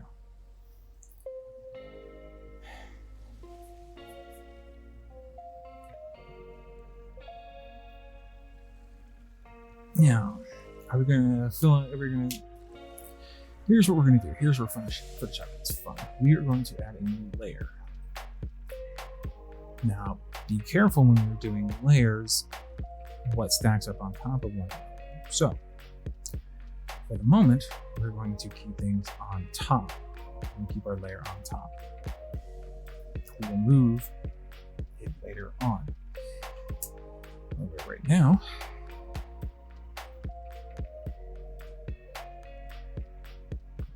to do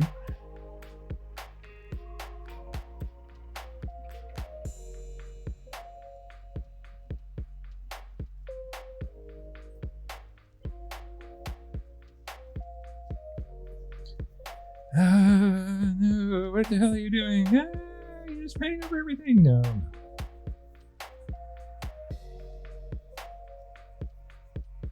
Although that is another effect that I can do.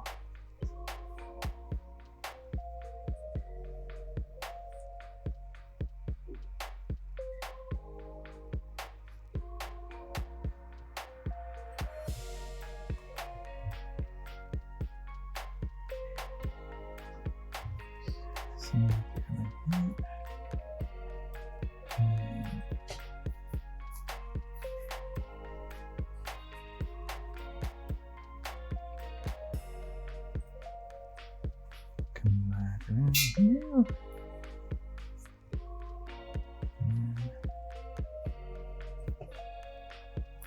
Back again. Just a lot lighter. Some different colors coming through. Okay, there we go. Hi. Alright, we're nearing the end of our stream here, but like I said, we're going to finish this here real quick, and but we're going to take a quick break, so don't go anywhere.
And we are back.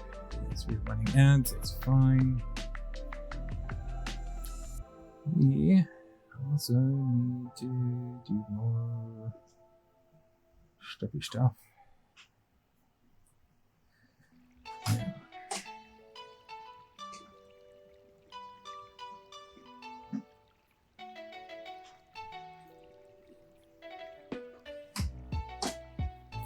Oh no!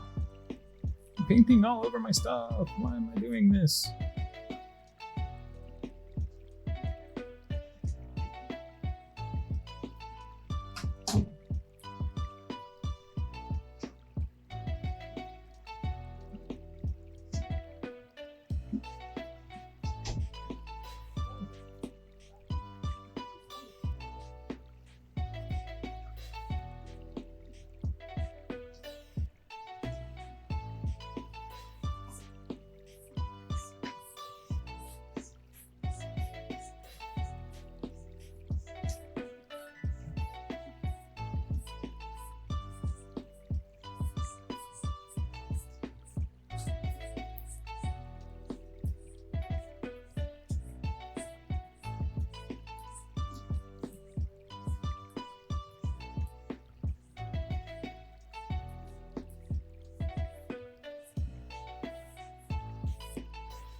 Ooh, I need to go down further.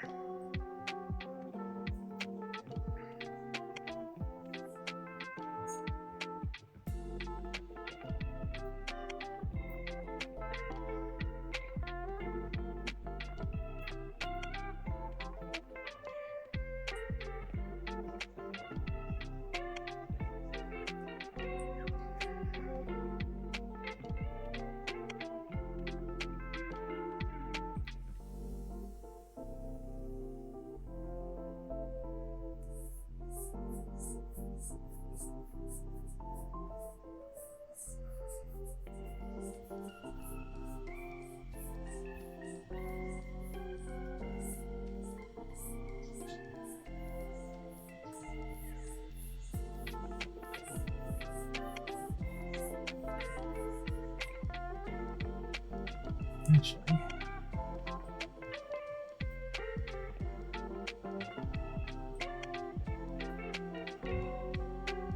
there we go. Oh wow, look at that.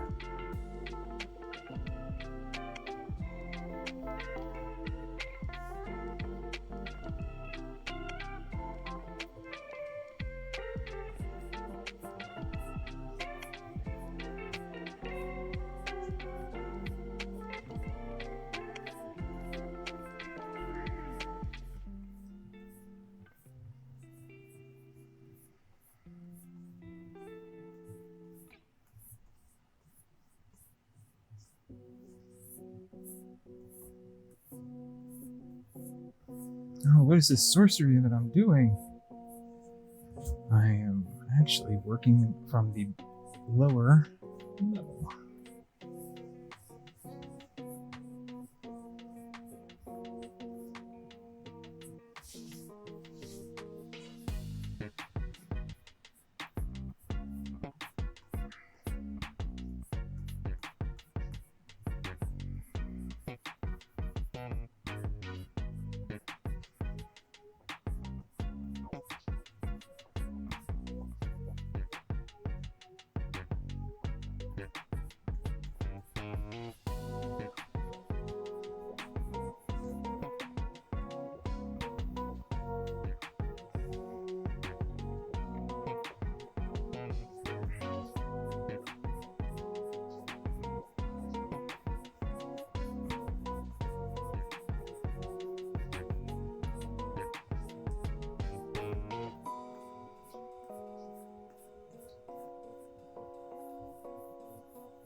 go. Close enough.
There we are.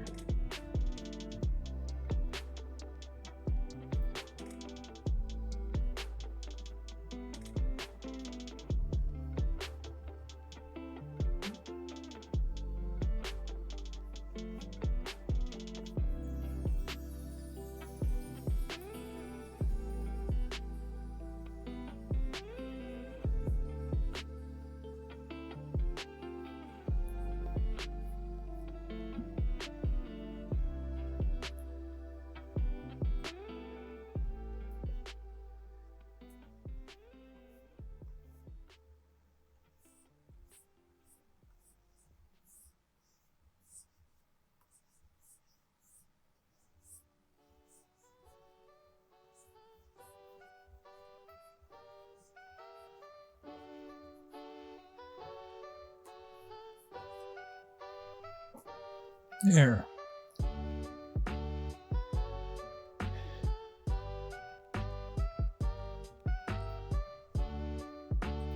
Back to the top layer.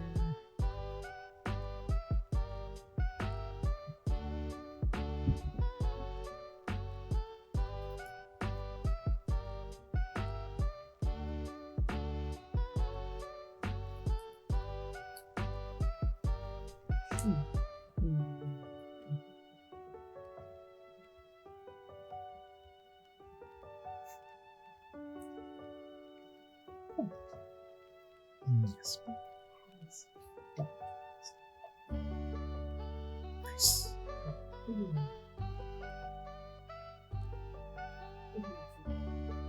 Mm-hmm. Yeah, you heard that here. We're looking for sponsorships. Got an excellent dog trainer here, and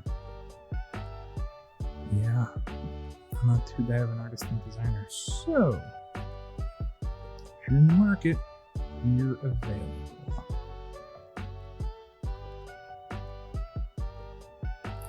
Now, check that engine out. Not too bad, not great.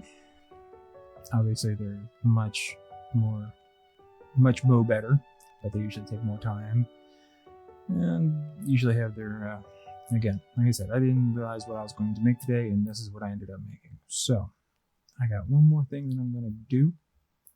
It's going to involve a shape there.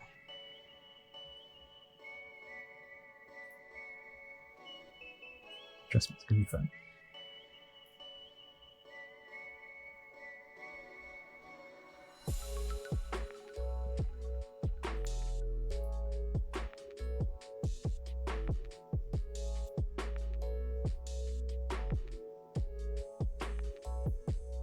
Okay, what is this sorcery that I'm about ready to do? Well, I'll do a few things.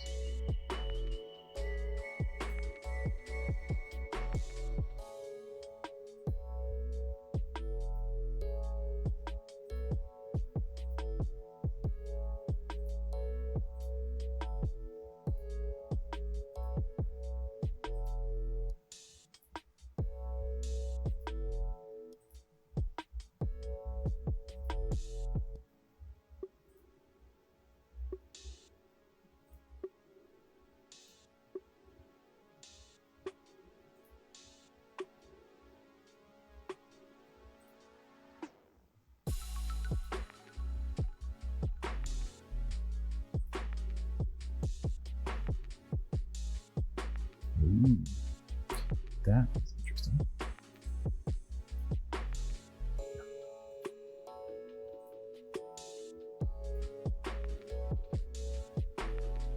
Oh wow, look at that.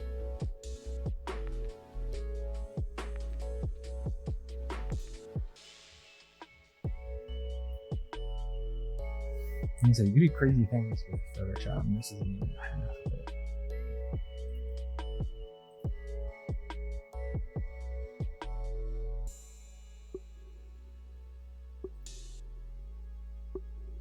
So,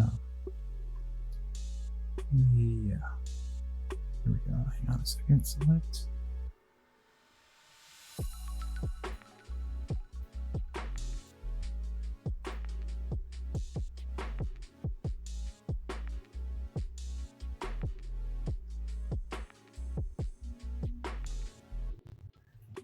And mask.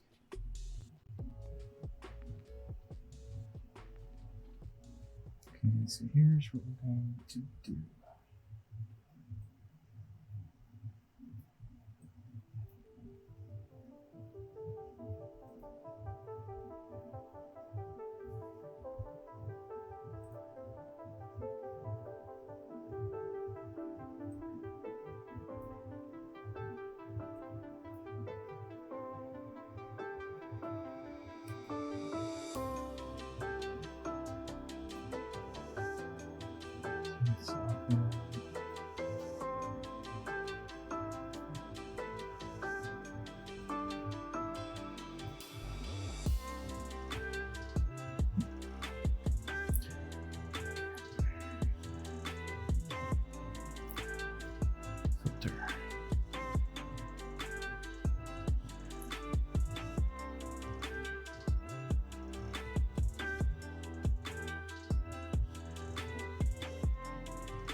Okay.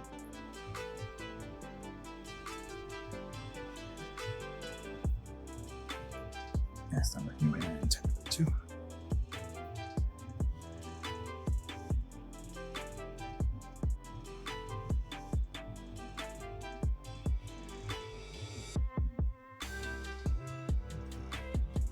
That's a great layout.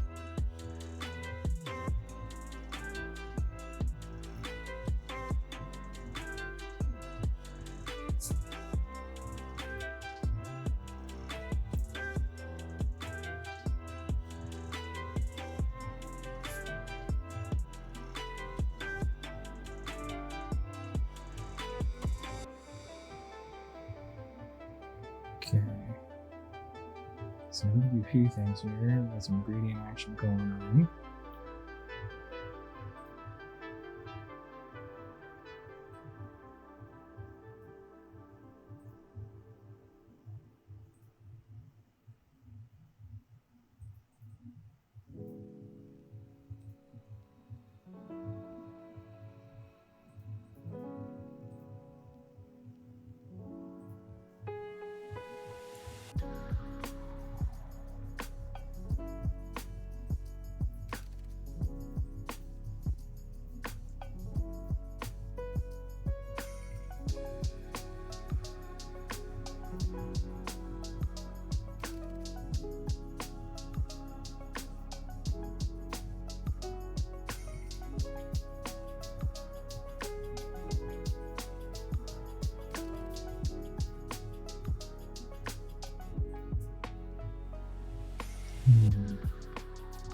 Decisions.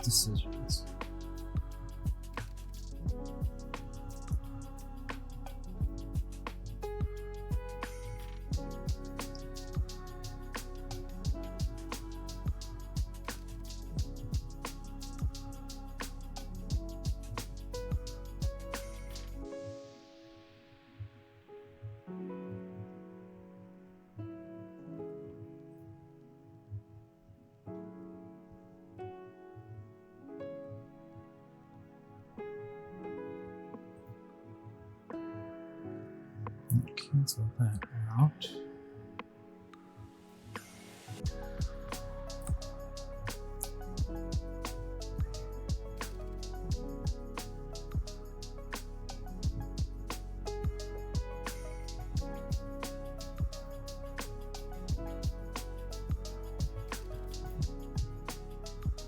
There we go.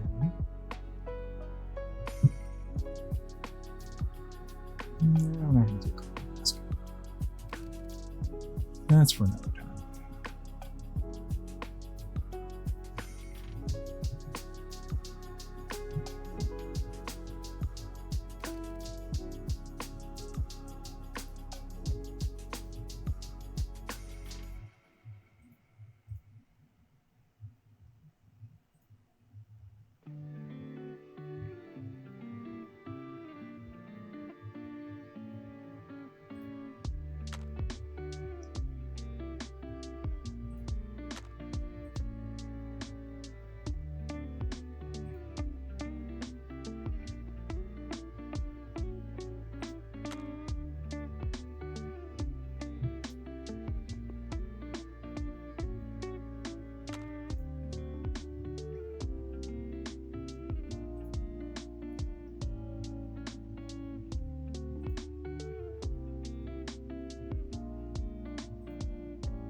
Let's go with that.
Oh, just look at that.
If I can find the right color.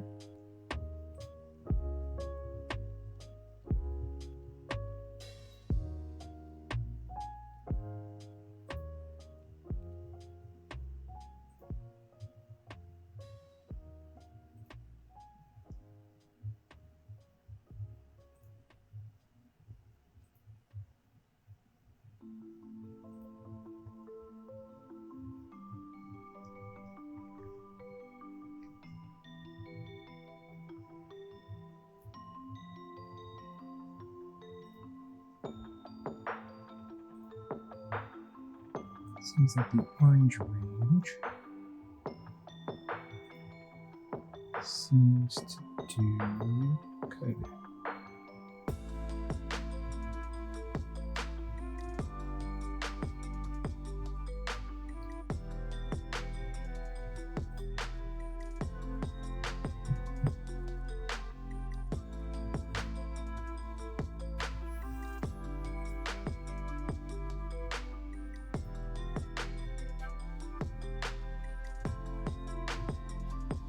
There we go.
Yeah, the shape makes it artsy fartsy.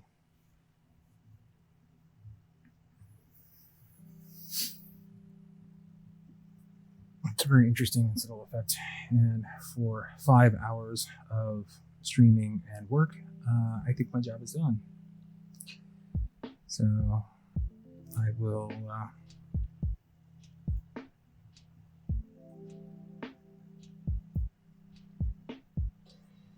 get in here.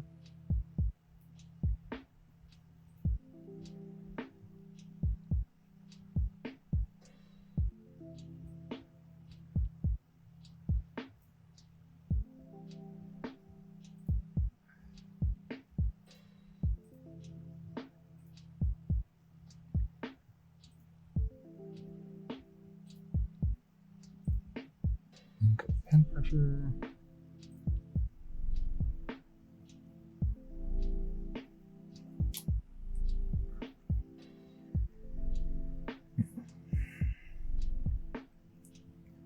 Wrong layer.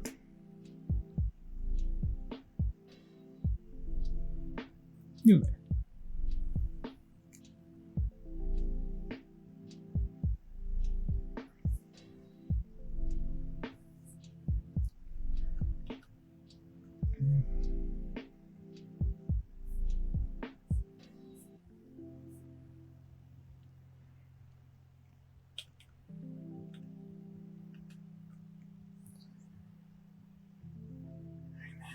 Let's bring the size down. A bit more refinement. There we go.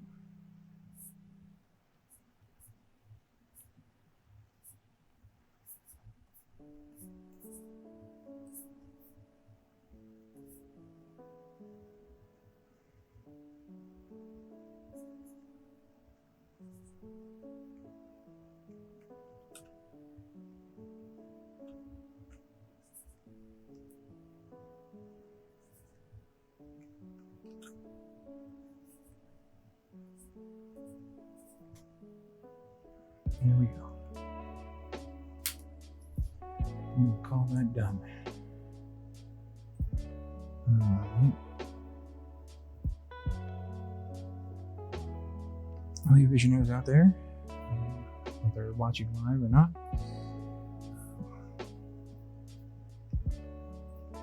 don't forget to save your work. Stay safe out there, and if you can, stay safe, stay smart. We will be continuing more streams as time allows, and rest assured, your interest is always welcome. So you're always welcome. Show up and take care of each other. Enjoy. Till the next time.